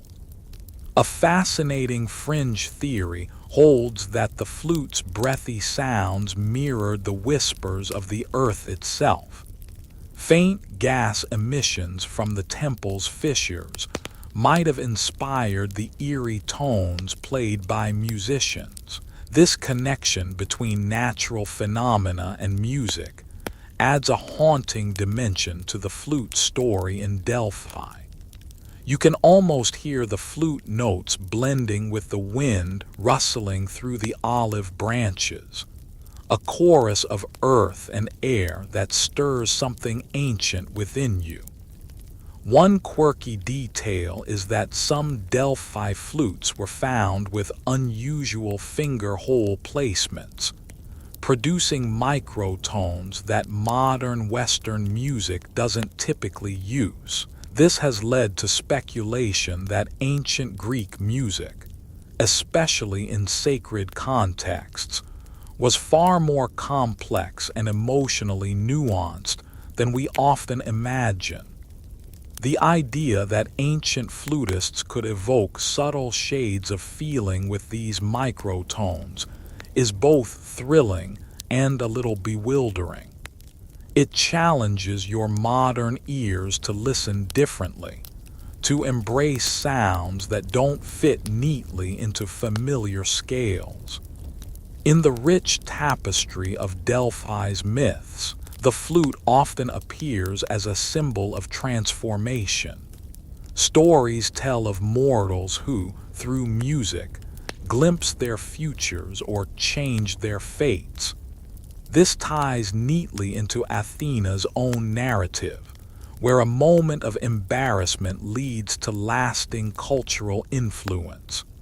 The flute's journey is one of change, from divine awkwardness to human art, from silence to song. You imagine the delicate hands of ancient musicians, their fingers dancing over the holes of their instruments, coaxing melodies that float like prayers into the sacred air. Music here is not background noise but a living force, shaping the space between gods and humans. The flute's notes might have calmed anxious hearts, focused minds, or opened doors to visions.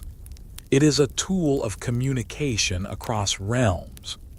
There's also scholarly debate about how much the flute influenced other instruments used in Greek rituals, like the lyre and kithara. Some suggest that the flute's breathy timbre complemented the stringed instruments, creating rich, layered soundscapes during ceremonies. Others argue that flutes and strings occupied separate cultural spaces, with different social and religious meanings. Either way, the flute's role in ritual music at Delphi cements its status as more than mere entertainment. As the day fades to twilight, you sense the flute's sound lingering in the cool mountain air, a voice that transcends time and space. It reminds you that music, in all its forms, has long been a bridge between the earthly and the divine, between human vulnerability and cosmic mystery. Athena's early awkwardness is a small note in this vast symphony, but without it, the flute's song might never have begun. And so, with the last light fading from the temple ruins, you carry the flute's haunting melody with you, a tune both ancient and alive, inviting you to listen deeply to the stories music can tell. You drift next into the bustling agora of Athens, where the pulse of the city beats with energy and ambition. The air hums with the chatter of merchants, philosophers, and politicians, each weaving their own stories into the fabric of daily life. Amid this lively scene, the flute's sound slips through the crowd, sometimes a background note, sometimes a call that commands attention. Here, the flute is both a symbol of cultural sophistication and a subject of controversy. You sense the tension as musicians vie for recognition and philosophers debate music's role in society. Athens is the birthplace of many artistic innovations, including theater, where music and drama fuse into something new. The flute's presence in theatrical performances is well documented, often accompanying choral songs and enhancing dramatic scenes. Historians agree that the aulos, a double-reeded flute, was a staple of Athenian theater, though some scholars debate how frequently simpler flutes like Athena's were used on stage. This uncertainty highlights the diversity of musical practice in ancient Greece and reminds you that not all flutes were created equal. You pause at a nearby statue of Athena, who now watches over the city as its patron. Her early embarrassment seems forgotten, replaced by pride in the arts she helped inspire. Yet, interestingly, Some playwrights and poets poke gentle fun at the flute, reflecting a societal ambivalence toward certain instruments and performers. This mirrors modern snobbery about musical genres or instruments, a timeless reminder that art's value is always negotiated and contested. A quirky detail emerges from the records of flute competitions held during festivals like the Athena. Contestants would sometimes add humorous or theatrical elements to their performances, trying to charm or surprise the audience. One flute player reportedly used an unconventional technique to imitate the sound of a coughing audience member, turning an awkward moment into comic gold. You chuckle imagining the crowd's reaction, a reminder that even in antiquity, musicians knew how to lighten the mood. You also uncover an open scholarly debate about gender and flute playing in Athens. Some evidence suggests that flutes were associated with women in certain religious contexts, while male musicians dominated public performances. Others argue that this division was less strict, with flutes crossing gender lines depending on the occasion. This ambiguity enriches the flute story, revealing how music intersects with social norms and identities. The flute's role in Athenian education further underscores its cultural importance. Young citizens were often trained in music as part of their education, believed to cultivate the mind and character. The flute's breathy tones were said to teach control and expressiveness. Yet, some philosophers worried that certain musical styles, including those played on flutes, could stir unruly emotions or undermine discipline. This tension between music as moral education and music as emotional release is a theme still relevant today. Amid all this, you notice how the flute also served as a practical tool in the city's daily rhythms. Flute music marked the start and end of public events, helped coordinate military drills, and even accompanied marketplace announcements.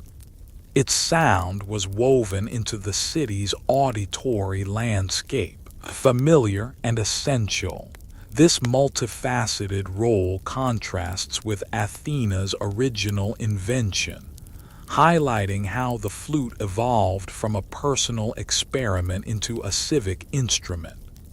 As twilight falls on the agora, you hear the flute's melody blending with the voices of the city, sometimes bold, sometimes subtle, always alive. The instrument's journey mirrors Athens itself, a place of creativity, conflict, and transformation. The flute's awkward beginnings seem a distant memory, overshadowed by its enduring presence in the heartbeat of civilization. You carry the sound with you, a reminder that music, like history, is shaped by many hands and voices, each adding a layer of meaning to the story that never truly ends. From Athens, you glide down to the seashore, where salty air mingles with the sounds of waves crashing softly against the ancient harbor. The bustling port city of Corinth stretches before you, a place where trade, culture, and invention collide in vibrant colors and chaotic energy.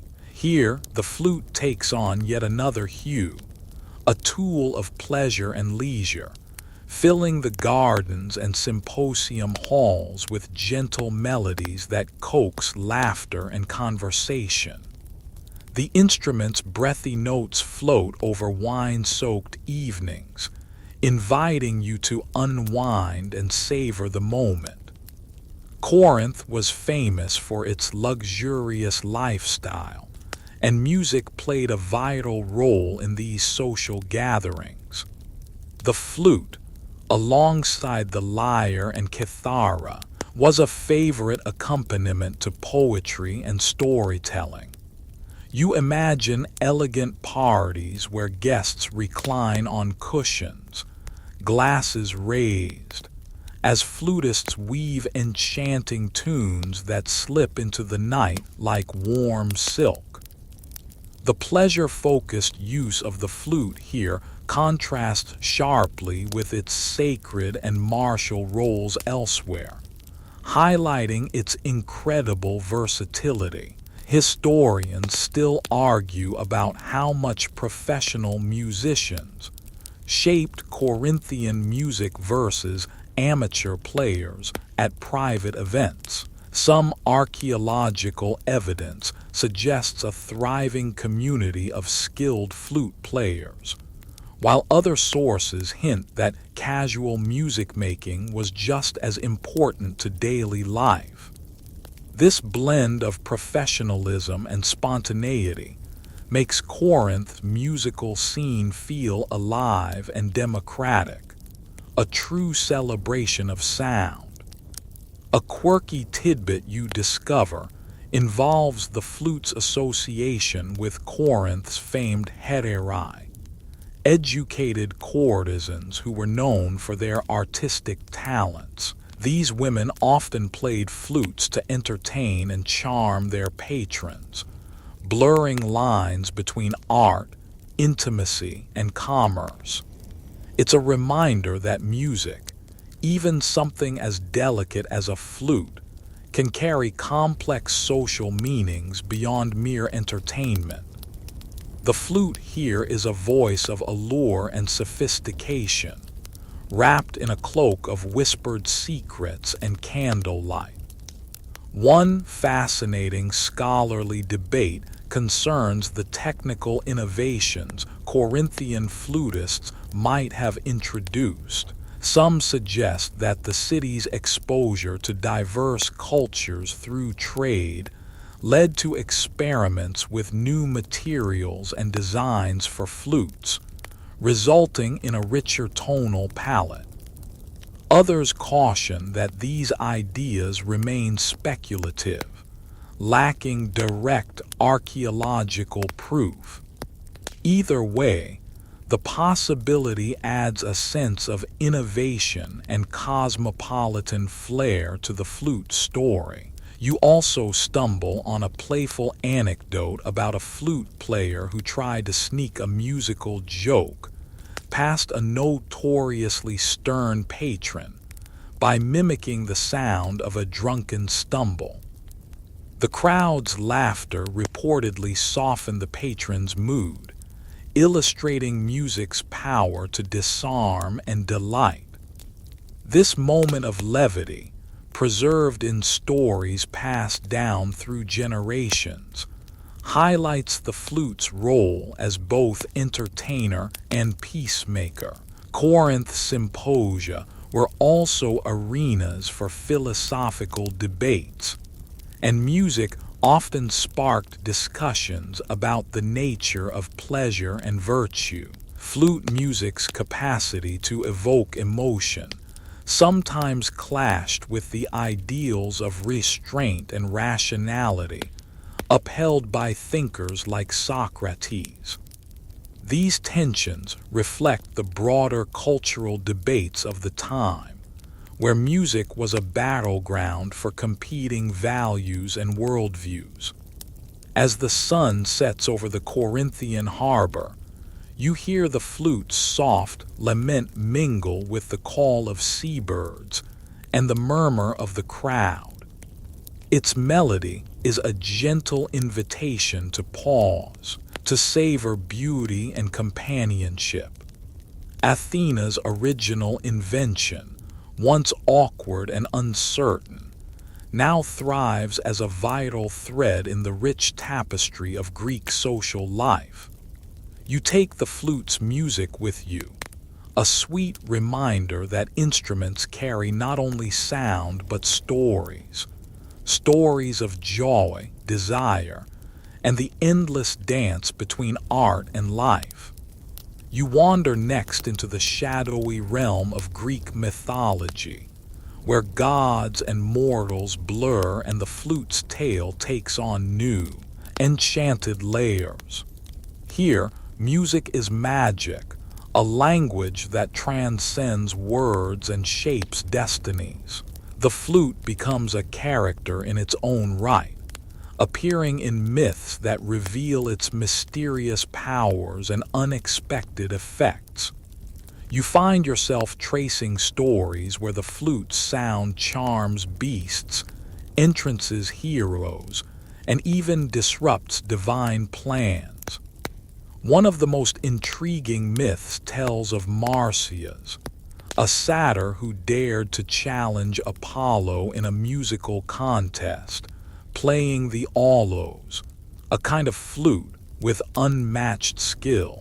The story's dramatic tension hinges on music's power to elevate and destroy, as the contest ends in tragedy and punishment. Historians still debate the exact origins and meanings of this myth, questioning whether it reflects real musical rivalries or deeper cultural anxieties about art and hubris. The tale resonates with Athena's own musical journey, where pride and embarrassment intertwine. A quirky detail about Marsyas's flute is that it was said to have been fashioned from a reed, stolen from Athena herself. According to legend, Athena abandoned the flute after realizing it distorted her divine image, and Marsyas picked it up, transforming it into an instrument of mortal passion and rebellion. This story intriguingly connects back to Athena's original embarrassment and hints at a rivalry between gods and mortals over musical invention and control. You also encounter myths where flute music calms wild animals or enchants nature itself. Stories tell of flutists leading herds or pacifying storms, emphasizing the flute's role as a mediator between human and natural worlds. Some scholars suggest these tales reflect ancient beliefs about the flute's spiritual powers, while others see them as poetic metaphors for music's emotional impact. This ambiguity invites you to listen with both logic and imagination. One delightful eccentricity in the myths involves a flute player who supposedly caused a village's crops to grow by playing a particular melody. While this sounds like folklore, it taps into the ancient idea that music could influence the environment, a belief echoed in other cultures too. The notion that sound waves might affect the earth reminds you of the flute's breathy origins and the delicate balance between nature and art. The myths also wrestle with the theme of transformation, where music changes not only moods but physical forms. You imagine a scene where a human is turned into a bird by a flute's song, soaring free yet forever changed. This motif of metamorphosis connects with broader Greek mythological patterns, underscoring music's power to reshape reality itself. Athena's invention, once a source of awkwardness, now becomes a symbol of profound change. The stories sometimes hint at a shadow side to the flute, suggesting that its enchanting sound could also bring misfortune or madness. This dual nature of music, both healing and dangerous, is a recurring theme that mirrors real-life debates about the influence of art on the soul. It's a reminder that music, like all powerful forces, must be handled with care and respect. As you step back from the realm of myth, the flute story feels larger and richer, woven into the very fabric of human belief and imagination. The echoes of Athena's first breath on the instrument ripple through these ancient tales, reminding you that every sound carries a history, every melody a mystery. You carry these stories forward, the flute's voice a timeless thread connecting gods, mortals, and the wild spaces in between. You find yourself moving from the airy heights of mythology into the gritty undercurrent of resistance, where the flute takes on a bold new role, not as a divine curiosity or party trick, but as a tool of rebellion and coded defiance. Yes, the flute, that breathy little reed with the delicate tone, becomes a whisper of protest under tyrants, an echo of dissent that slips past swords and scrolls alike. Here, in the hush of hidden groves and guarded taverns, the music tells secrets no spy can catch. During times of political unrest in ancient Greece, especially under oligarchic regimes or foreign rule, music was often one of the few ways to speak freely without drawing the wrong kind of attention. Historians still argue whether flute players actively used their music to undermine regimes, or if their songs were simply adopted by those craving liberty. Either way, it's clear the flute became a quiet rallying cry, humming in alleys and corridors where overt speech might cost a life. You picture a flutist with a hood drawn low, stepping into a lamplit room and playing a melody that only certain ears would recognize. A tune disguised as an old folk song, but really it's a message. The meeting is on, the plan is moving, freedom breathes again. A secret signal encoded not in ink but in tone, rhythm, and pause. This was guerrilla warfare done with breath and reed. A fringe tidbit. Some say certain freedom movements even trained their members to interpret specific flute scales as orders. One mournful trill might mean scatter, while a sharp two-note rise could mean strike tonight. There's no official record confirming these musical codes, of course, because if there were, they wouldn't have been very good secrets. But enough whispers of such tactics remain in oral history and scattered writings to tickle your imagination.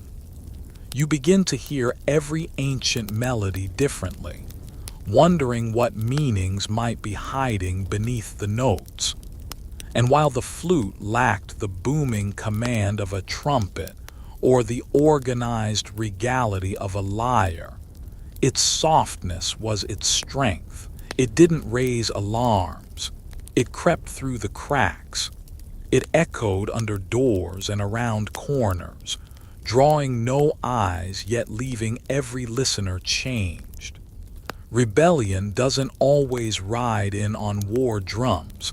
Sometimes it slips in with a sigh.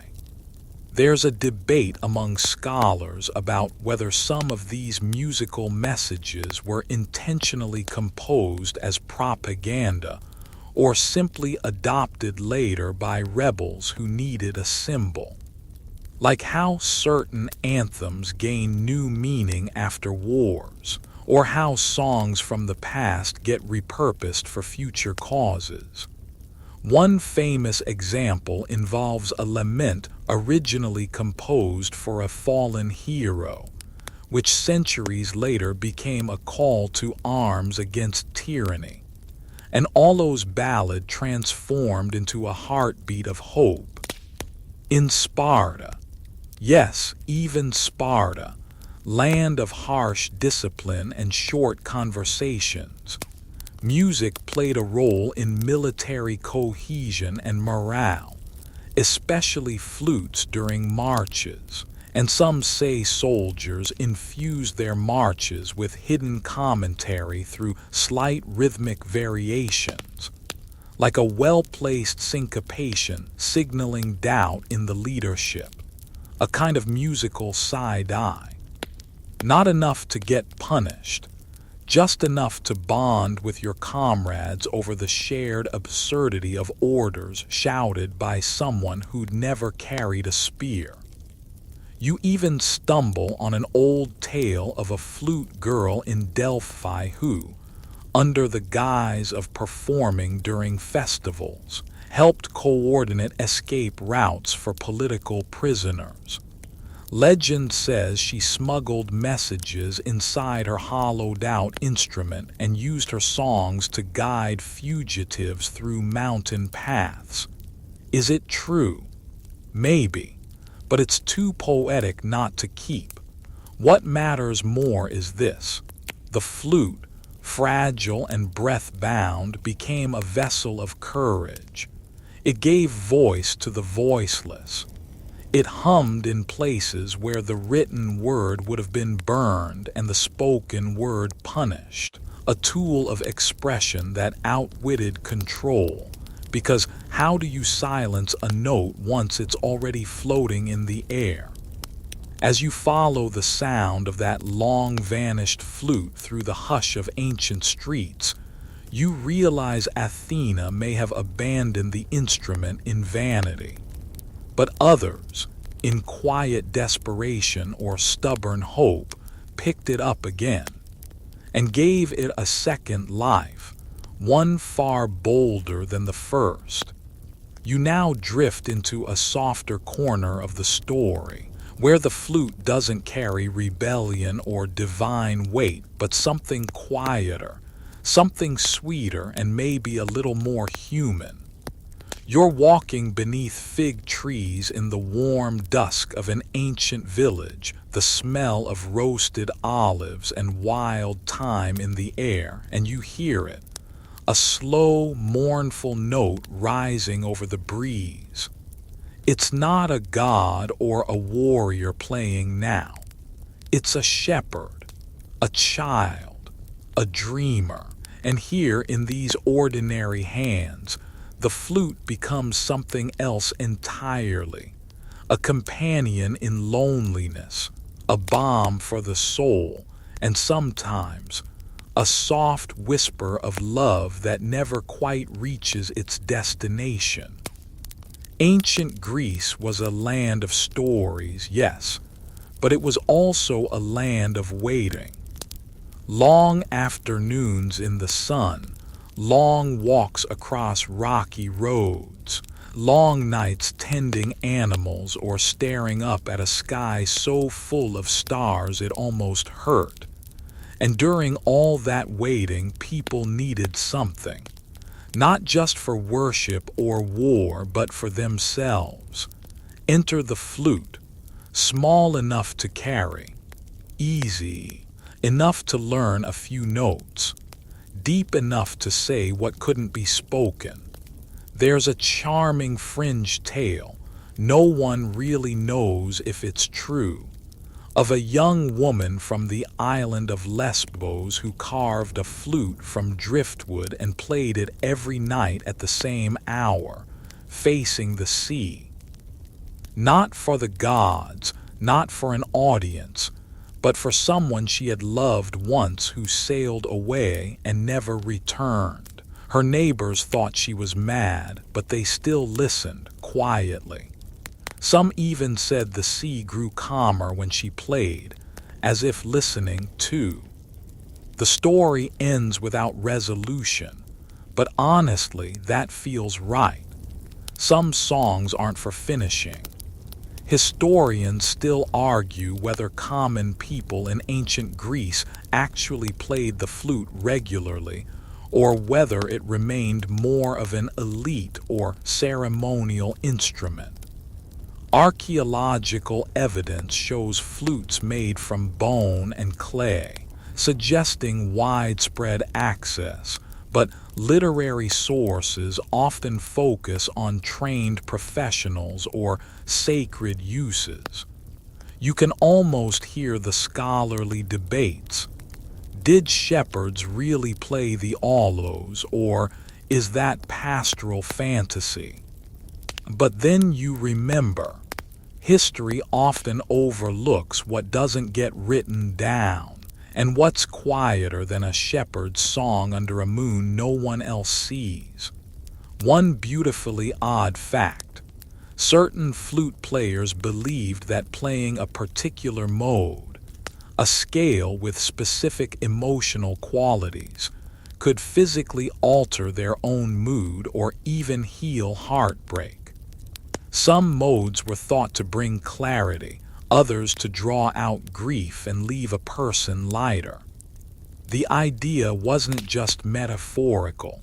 There were rules, passed from teacher to student, for how to play yourself well, and while science today might smirk at such claims, anyone who's ever listened to a sad song on repeat after a breakup knows there's something there.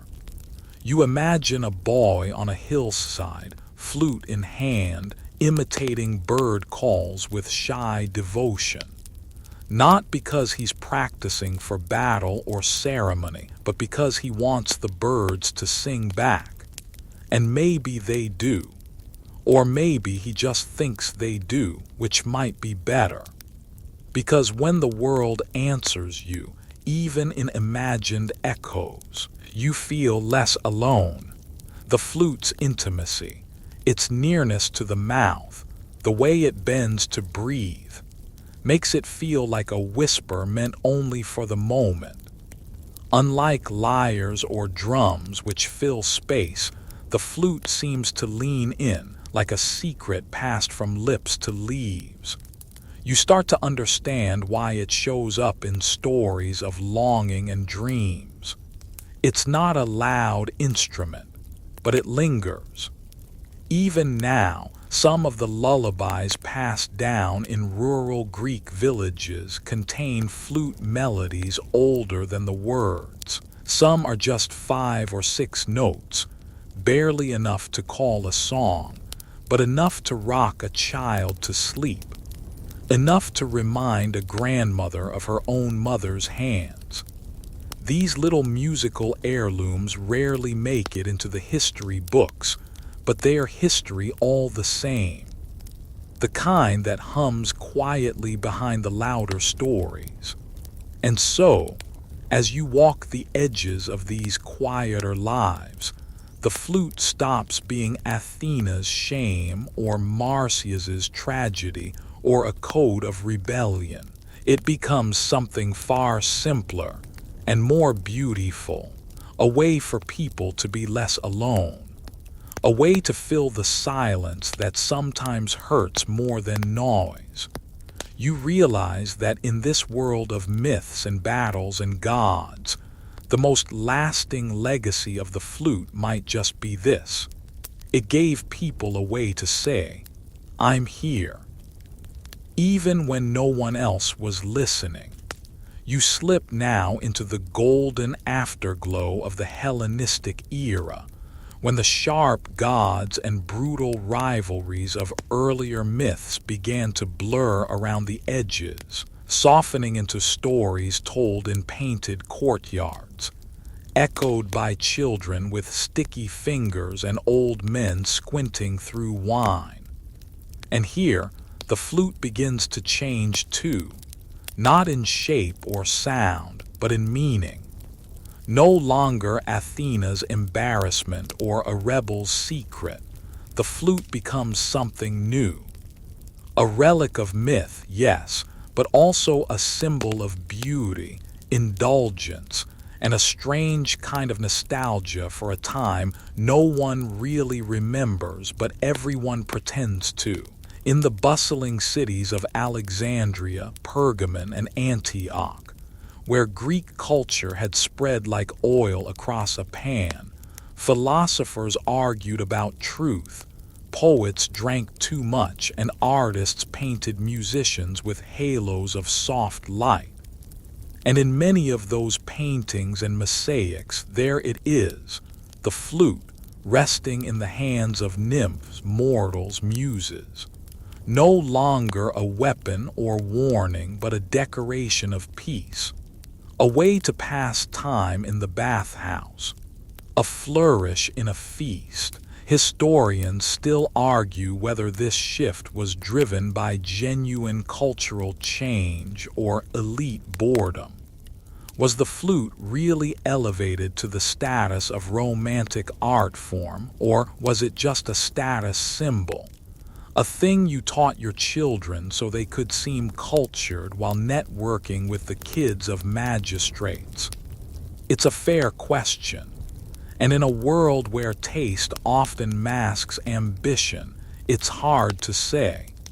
But the evidence leans toward both. The flute became fashionable, but it also became beloved. One fringe tidbit from this period. Some banquet hosts hired professional female flute players not just for music, but to set the mood, an audio version of mood lighting. These women were often trained in what we might call emotional modulation, shifting their music subtly to guide the atmosphere of the gathering. More wine, a soft drone in a minor key, guests getting argumentative, a bright, bubbling trill to change the subject without words. These were not amateurs. They were emotional architects working through air and breath. You're reclining now in your imagination, half asleep on a cushion, a fig in one hand and the hum of a double-piped aloes wrapping around your ears like warm fabric. The room smells of rosewater and grilled honey cakes, and the world has narrowed to velvet shadows and gentle sound. This was what the Hellenistic world came to want from the flute.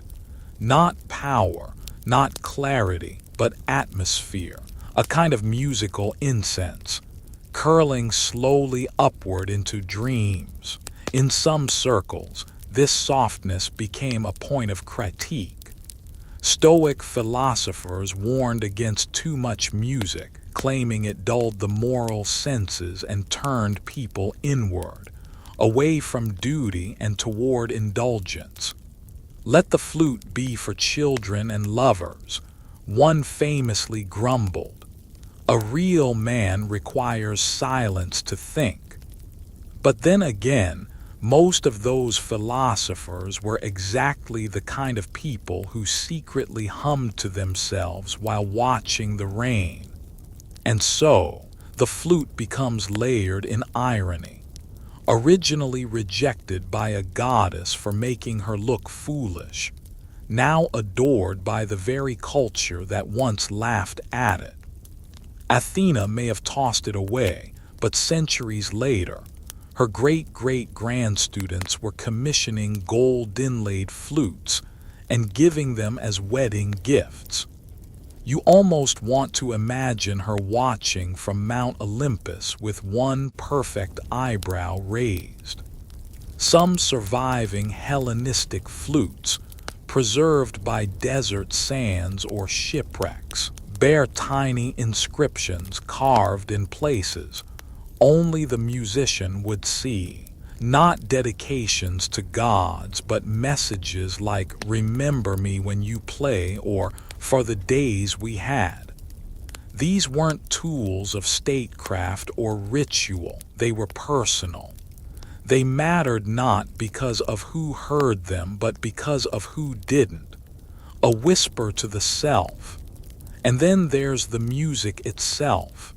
It became gentler, more melodic, less driven by ritual or signal, and more about emotion. People began composing what we might call tone poems, short pieces not meant for dancing or war but for dreaming. One surviving fragment, known today as the Delian Evening, seems to describe the setting of the sun over the sea, note by note. You can almost hear it, a descending line for the sinking light, a flutter for the birds returning home, a long pause for the first star's arrival. In the end, the flute in this age becomes not a statement, but a space, a place to rest, a sigh stretched out over a few precious minutes. And as cities grow noisier and power more tangled, maybe this is exactly what people needed. A little breath, a small melody, a reminder that even in empire and ambition there's still room for softness. And maybe, just maybe, Athena hears it too, not from on high but from within you. As you rest here, half dreaming of marble columns and shadowed courtyards, the flute drifts gently forward in time, no longer divine, no longer disgraced, just human, beautifully, breathlessly human. Now the air around you cools a little as time shifts again, brushing against the wind-blown cloaks of Roman senators and the soft sandals of philosophers pacing under fig trees transplanted to villa courtyards. The empire has grown vast, heavy with architecture and ambition, and with it, the flute has traveled east to the dusty towns of Judea, west to the emerald hills of Gaul, even north where frost kisses the brows of warriors who have never heard a tale of Athena in their lives. And somehow, the flute always finds a way in, because it's light, portable, unassuming, but also it lingers. A whisper you carry from place to place like a rumor you almost believe. Under Roman hands, the Greek always evolves, sometimes into a tibia, more refined in shape, often played in pairs with astonishing precision. These weren't casual musicians anymore. Flute players trained for years, even decades, often under strict patronage, their instruments customized with silver and ivory. Some had removable mouthpieces, tuned for specific performances or ceremonial roles. One particularly strange Roman design included a tiny carved lion's head at the top, completely unnecessary, entirely fabulous. Historians still argue whether Roman flautists were considered artists in their own right or merely decorative servants. Some texts list them alongside cooks and dancers, while others elevate them as spiritual conduits, especially in mystery cult rituals. One surviving letter from a Roman matron complains that her daughter wants to marry a flute player, as if that's a profession worth shoes, while another praises her son's flute tutor as a man of great soul and finer tone. So which is it, revered or ignored? Welcome to Rome, where every answer is both. Here's your quirky tidbit. Some flute players, especially in the military, were trained to communicate entire sets of commands using only melody, an early form of battlefield code.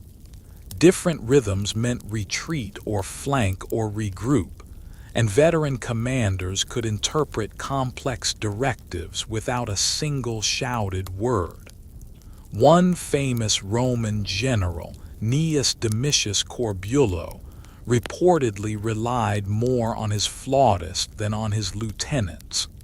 Of course, his enemies called this cowardice, but he called it clarity. And honestly, the quieter the order, the more impressive the result. In the marble courtyards of Rome's elite, the flute's role shifts again. Used in salons to accompany recitations of poetry, especially the dreamy verses of Catullus or the brooding weight of Ovid's Exiles. Picture this: you're reclining on a cushion, pretending to sip watered wine while your host dramatically reads lines about lost love and the cruelty of fate. Meanwhile, a woman in blue plays the tibia in soft counterpoint, filling the silences with something wordless but heavier than speech. You're not sure if you're bored or enchanted, probably both. And outside those cushioned walls, on the crowded streets and public baths, the flute drifts too. Street performers blow quick ditties for coins, their fingers moving like sparrows across the holes. Children mimic them with reed stalks they find in the marshes.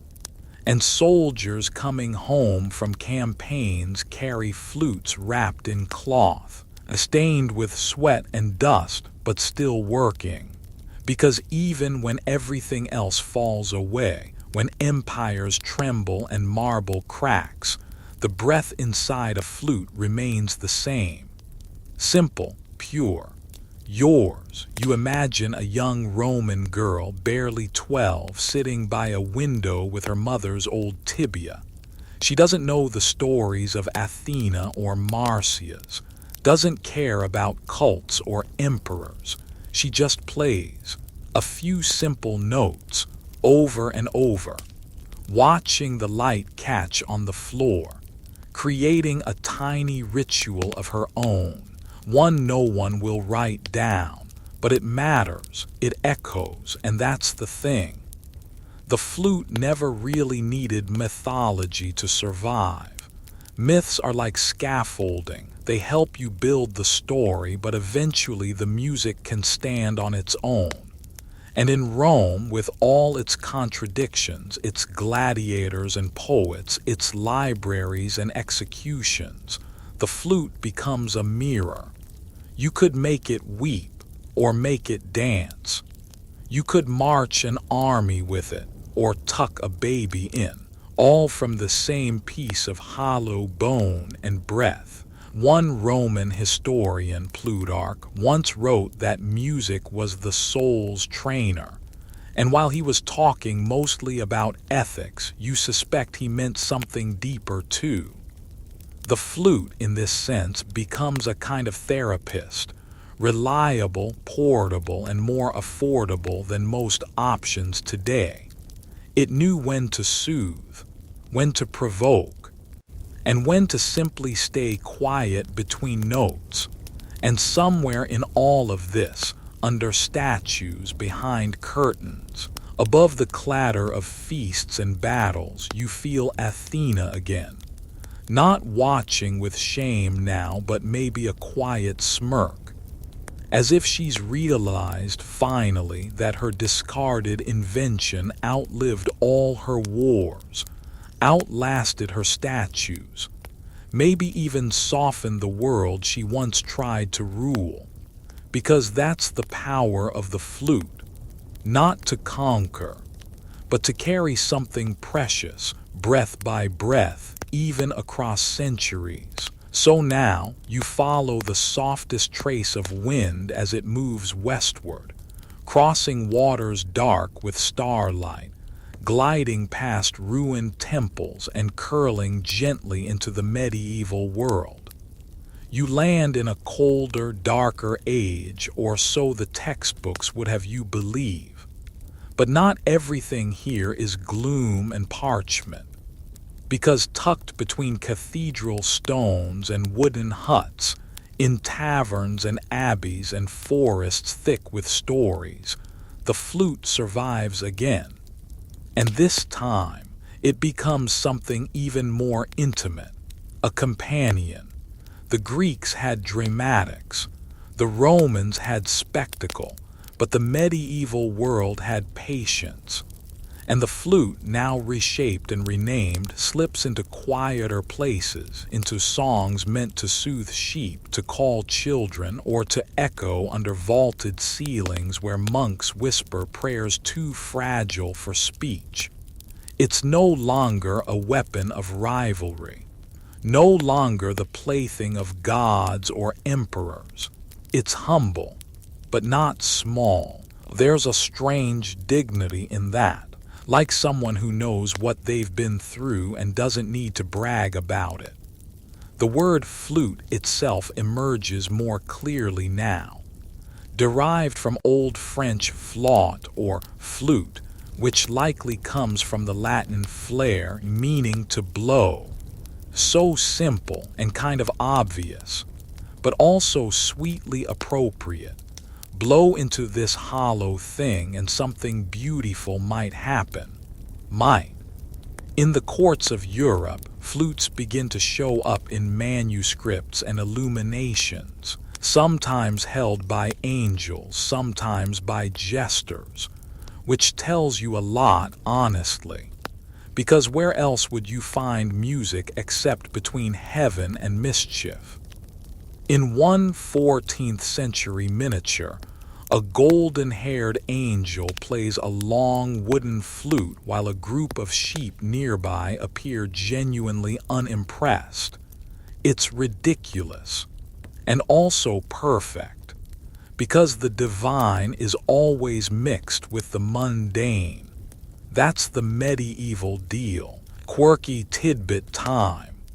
Monks in certain Benedictine monasteries were forbidden from speaking for weeks at a time, so they developed a silent system of communication, mostly gestures and glances. But in some rare exceptions, they were allowed to use soft flute tones to signal meal times or changes in prayer schedule. Imagine that. Holy men summoning dinner with a quick trill. Holy soup is served. And yes, it absolutely undermines the whole solemn silence thing, which might explain why this practice didn't last very long. Historians still argue whether medieval flutes were direct descendants of Roman designs, or entirely reinvented through Eastern influence. Some point to Byzantine art showing flute-like instruments, others to Persian trade routes that brought new woodwinds into Western Europe. Either way, the record is spotty, and the truth probably lies somewhere in the musical equivalent of a flea market. Bits and pieces picked up, patched together, passed on. By the 12th and 13th centuries, traveling minstrels carried small flutes, often made of boxwood or elder, across long, muddy roads. They weren't paid much, and their audiences weren't always sober, but they kept the music moving. Through plague and famine, through winter after endless winter, a flute player might walk 2 days just to play a single wedding, might sleep in a barn with goats and lice, might charm a nobleman into offering a hot meal or a dry cloak, or might be run out of town for playing the wrong tune too close to a priest's window. Job security was not a feature. You imagine one of these minstrels now. Thin boots, a wool cloak that smells like fire and old rain, a battered flute tied to his belt with a ribbon that once belonged to someone who loved him. He stops by a river, sits on a stone, plays a slow melody that means nothing and everything. The birds ignore him, but one old fisherman nods his head just once, That's the whole audience, and that's enough.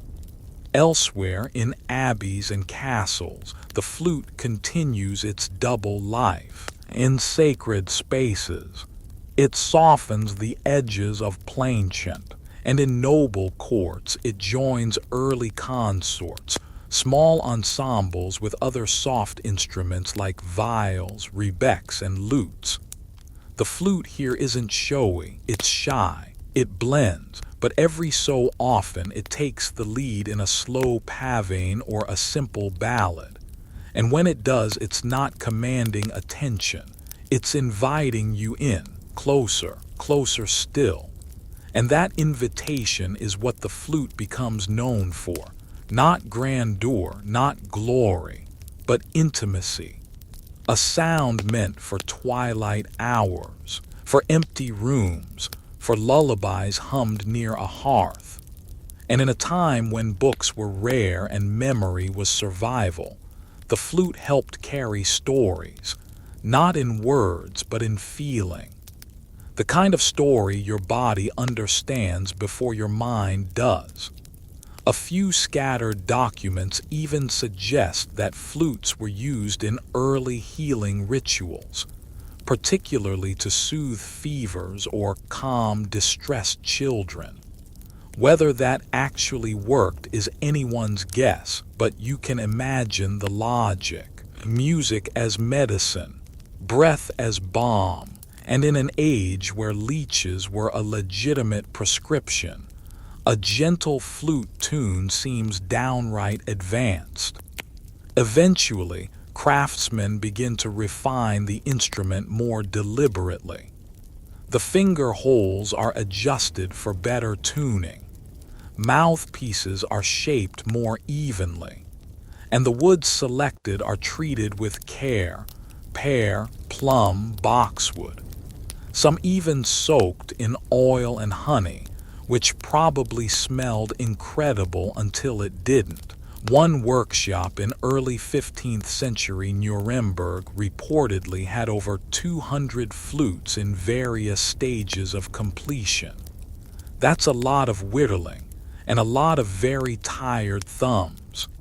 But maybe the most touching part of this whole period is how the flute doesn't belong to power anymore. It belongs to people. It doesn't sit in marble halls demanding attention. It walks with you, sleeps by your side, waits quietly in your pack until someone says, "Play something," and then you do. And the world softens just a little. Athena, if she's still watching, probably doesn't know what to make of this. Her grand creation, now played by shepherds and monks and children in fields. No thunder, no glory, just music, just breathe through wood. But maybe, just maybe, that's what makes it divine. Not the triumph, but the tenderness.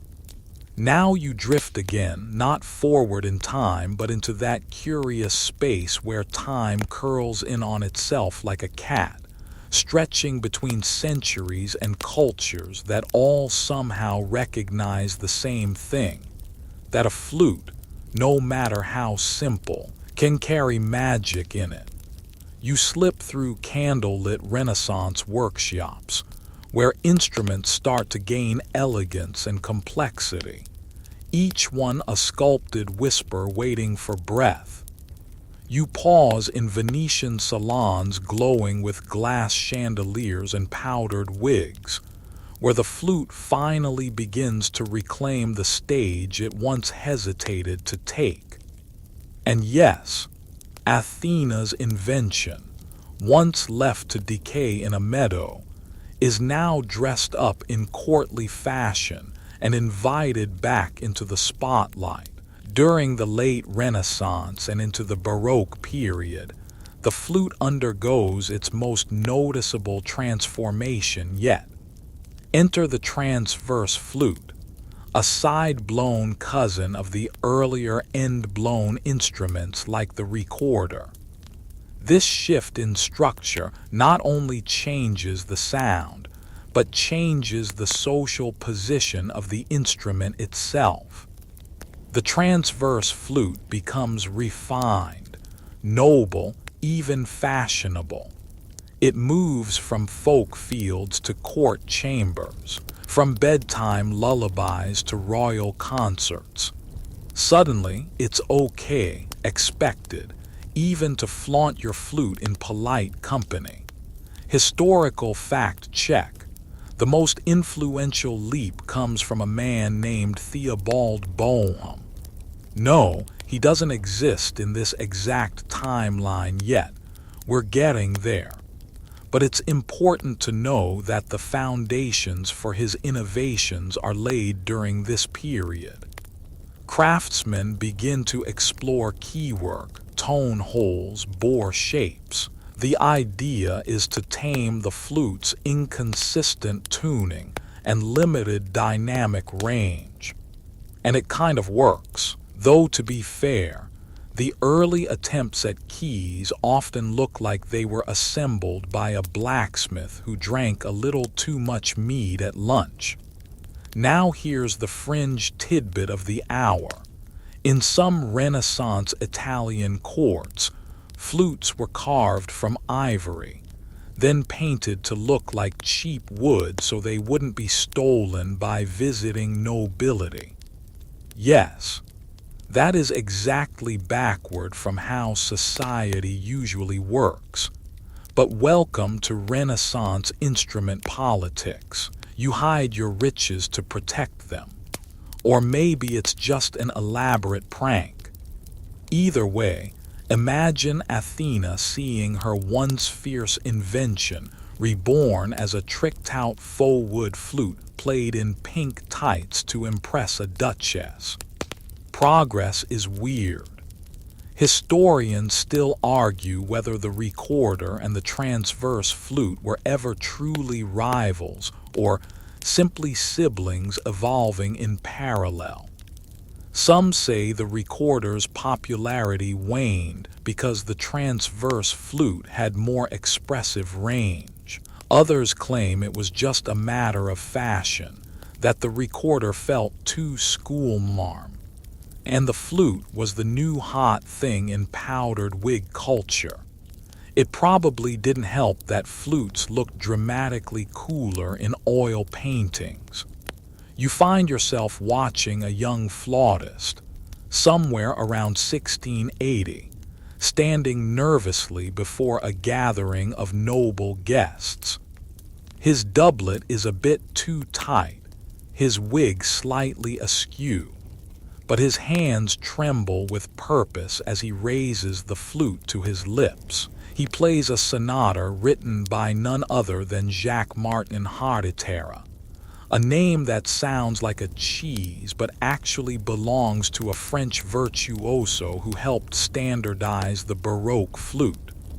And the music that flows out, it's elegant, measured, almost mathematical in its beauty. A melody built like lacework, all twists and breath-spun symmetry. In fact, this is the age when composers begin to take the flute seriously as a solo instrument. Telemann, Handel, and even early Bach start giving it juicy lines, not just fluttery support roles, but leading melodies, emotional arcs, full-on flute drama, and the audience eats it up. Some performances are even held outdoors, in garden groves designed to amplify soft tones under the moonlight. Picture a bunch of aristocrats in ruffles sipping pear wine, while a flautist serenades a pond full of mildly confused swans. That's your Thursday night entertainment in 1693. It's not all roses and lace, of course. Not everyone in the Baroque world loves the flute. Some critics, usually of the harpsichord-loving variety, consider it too fragile, too breathy, too emotional. One German musicologist even referred to it as an instrument of sighs, which sounds romantic until you realize he meant it as an insult. But sighs have power, you know this. They are the punctuation marks of feeling. And the flute, it leans into that vulnerability with pride. Meanwhile, in less gilded corners of the world, the folk flute traditions continue to thrive. In the hills of Ireland and Scotland, in the markets of Spain, in the snow-covered villages of Eastern Europe, the simple flute, often just a stick with holes, remains a constant companion. It's played by shepherds who have never heard of Telemann, by grandmothers with flour-dusted hands who remember only one song and play it with tears in their eyes.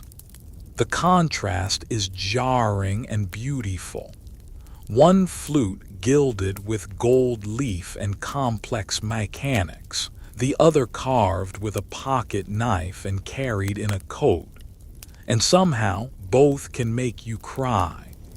The Renaissance and Baroque ages, for all their powdered excess, mark an important philosophical shift in music. Expression becomes central, complexity becomes a virtue, and the flute, with its flexible tone and human-like breath, finds itself perfectly positioned to explore these new depths. It's no longer an afterthought, it's a voice, sometimes soft, sometimes bright, but always human. Even the flute's place in mythology is quietly rewritten, no longer tied to Athena's tantrum or Marsyas's punishment. The instrument begins to be associated with harmony, courtship, melancholy, and dreams.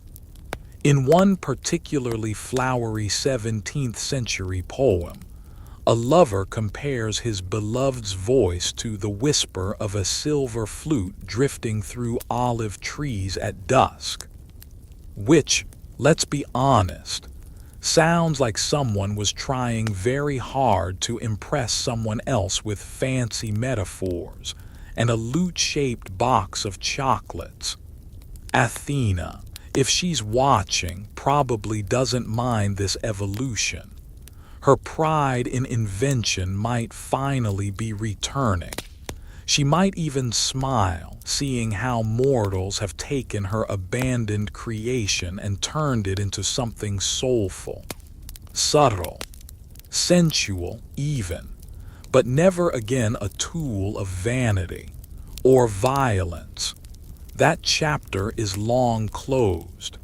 You sit quietly in this garden of powdered ghosts and velvet-cloaked musicians, listening as a final note drifts upward into the night air and dissolves like sugar in tea. No applause, no grand finale, just the soft retreat of breath back into silence. And as you turn to follow it, you realize the flute has never belonged to any one age. It travels in spirals, like wind, like time, like you. And now the final spiral tightens. You find yourself back where you started, not in the reeds beside Athena's meadow, not in the marble halls of Olympus or the garden parties of Versailles, but somewhere quieter, deeper, maybe even truer. A timeless space, a breath held just before sleep. And here the flute waits, not in a museum case or between concert curtains, but resting simply across your lap. The modern age, messy, brilliant, buzzing with static and wonder, has done what it always does. It's taken the threads of history and tangled them into something startling and new. And yes, the flute has come along for the ride. In the 20th and 21st centuries, it continues to evolve, not just in shape and structure, but in meaning, in purpose. It sneaks into jazz solos, adds shimmer to pop songs, even shows up in video game soundtracks and lo-fi study mixes. You've probably heard it dozens of times this week without even noticing.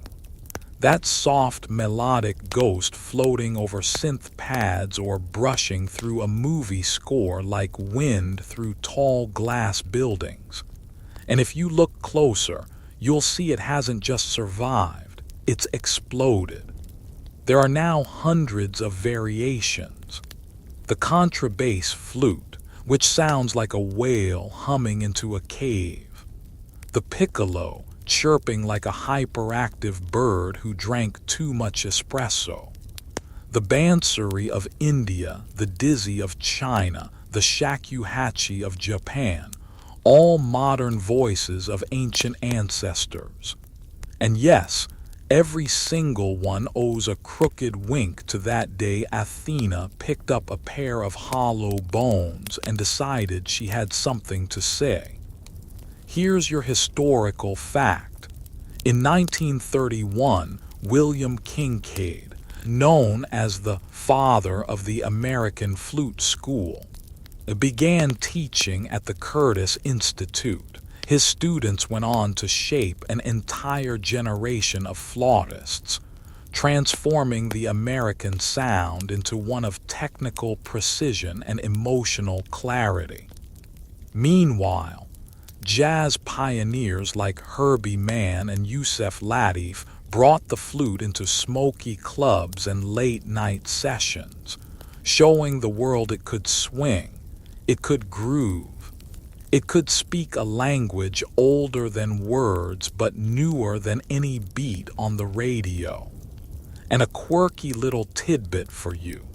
In 2007, a 35,000-year-old flute made from a vulture bone was discovered in a German cave. That's the oldest known musical instrument ever found.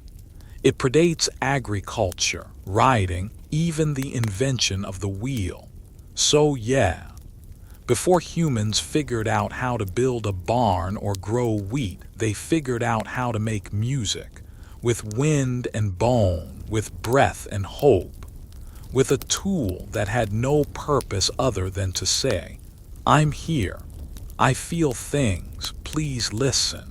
Historians still argue whether music emerged primarily as a tool for communication, or as a means of emotional bonding. Some claim it started as ritual, others as entertainment. Some more romantically insist it was born out of longing. That sound, especially sound made with breath, was our earliest attempt to leave part of ourselves behind in the silence. And maybe they are all right, or all wrong, or maybe it doesn't matter at all. Because the flute, that long, whispering thread through history, doesn't seem to care why it was made. It just keeps singing. In the modern concert hall, the flute shines in polished silver and platinum. A long way from reeds and bone, sure, but not as far as you might think.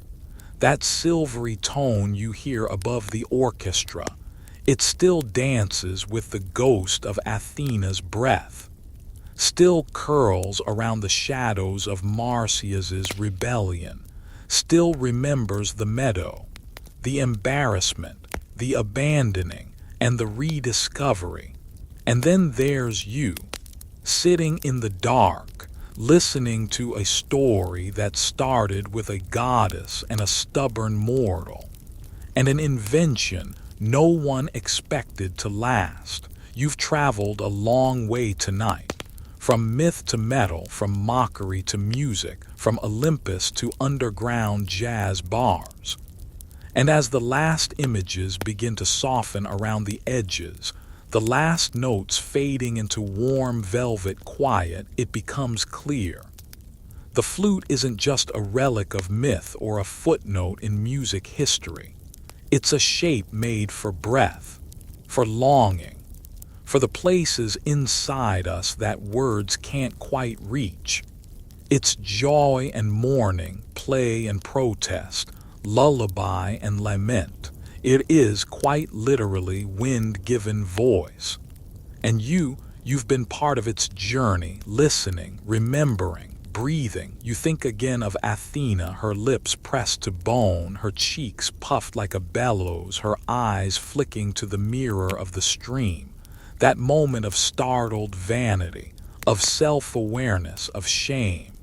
And then the silence, the letting go. But what if that moment wasn't shame at all? What if it was something stranger, deeper? What if she saw not ugliness in her reflection, but power she wasn't ready to carry? What if the face she glimpsed, flushed and puffing and raw, looked too much like a mortal, too much like you? And so she left the flute behind, for Marcia's to find, for history to tangle with, for future hands to lift again.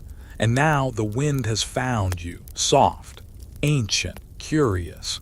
And whether you play it or simply listen, whether you whisper through reeds or imagine the hum of vulture bone, you become part of the song that never really ended, just paused, waiting for a breath. So now let it all soften. Let the gods drift back to their constellations. Let the reeds sway once more beside the stream, undisturbed content in their simple green lives. The music, the laughter, the myths, they've danced across your thoughts tonight like fireflies. But it's time now for them to settle, to dim, to rest. You've walked alongside goddesses and shepherds, watched kings lean back into cushions as melodies fluttered above them, felt the quiet ache of breath becoming sound and fading again into silence. You've seen pride bend, sorrow ripple, joy leap high and disappear. And through it all, a single thread wound its way gently forward, not loud, not bold, but steady, a whisper in the night. The flute, that humble piece of wind and will, asked nothing from you except this, to listen. And you did, and that's enough. So close your eyes now if they are not closed already.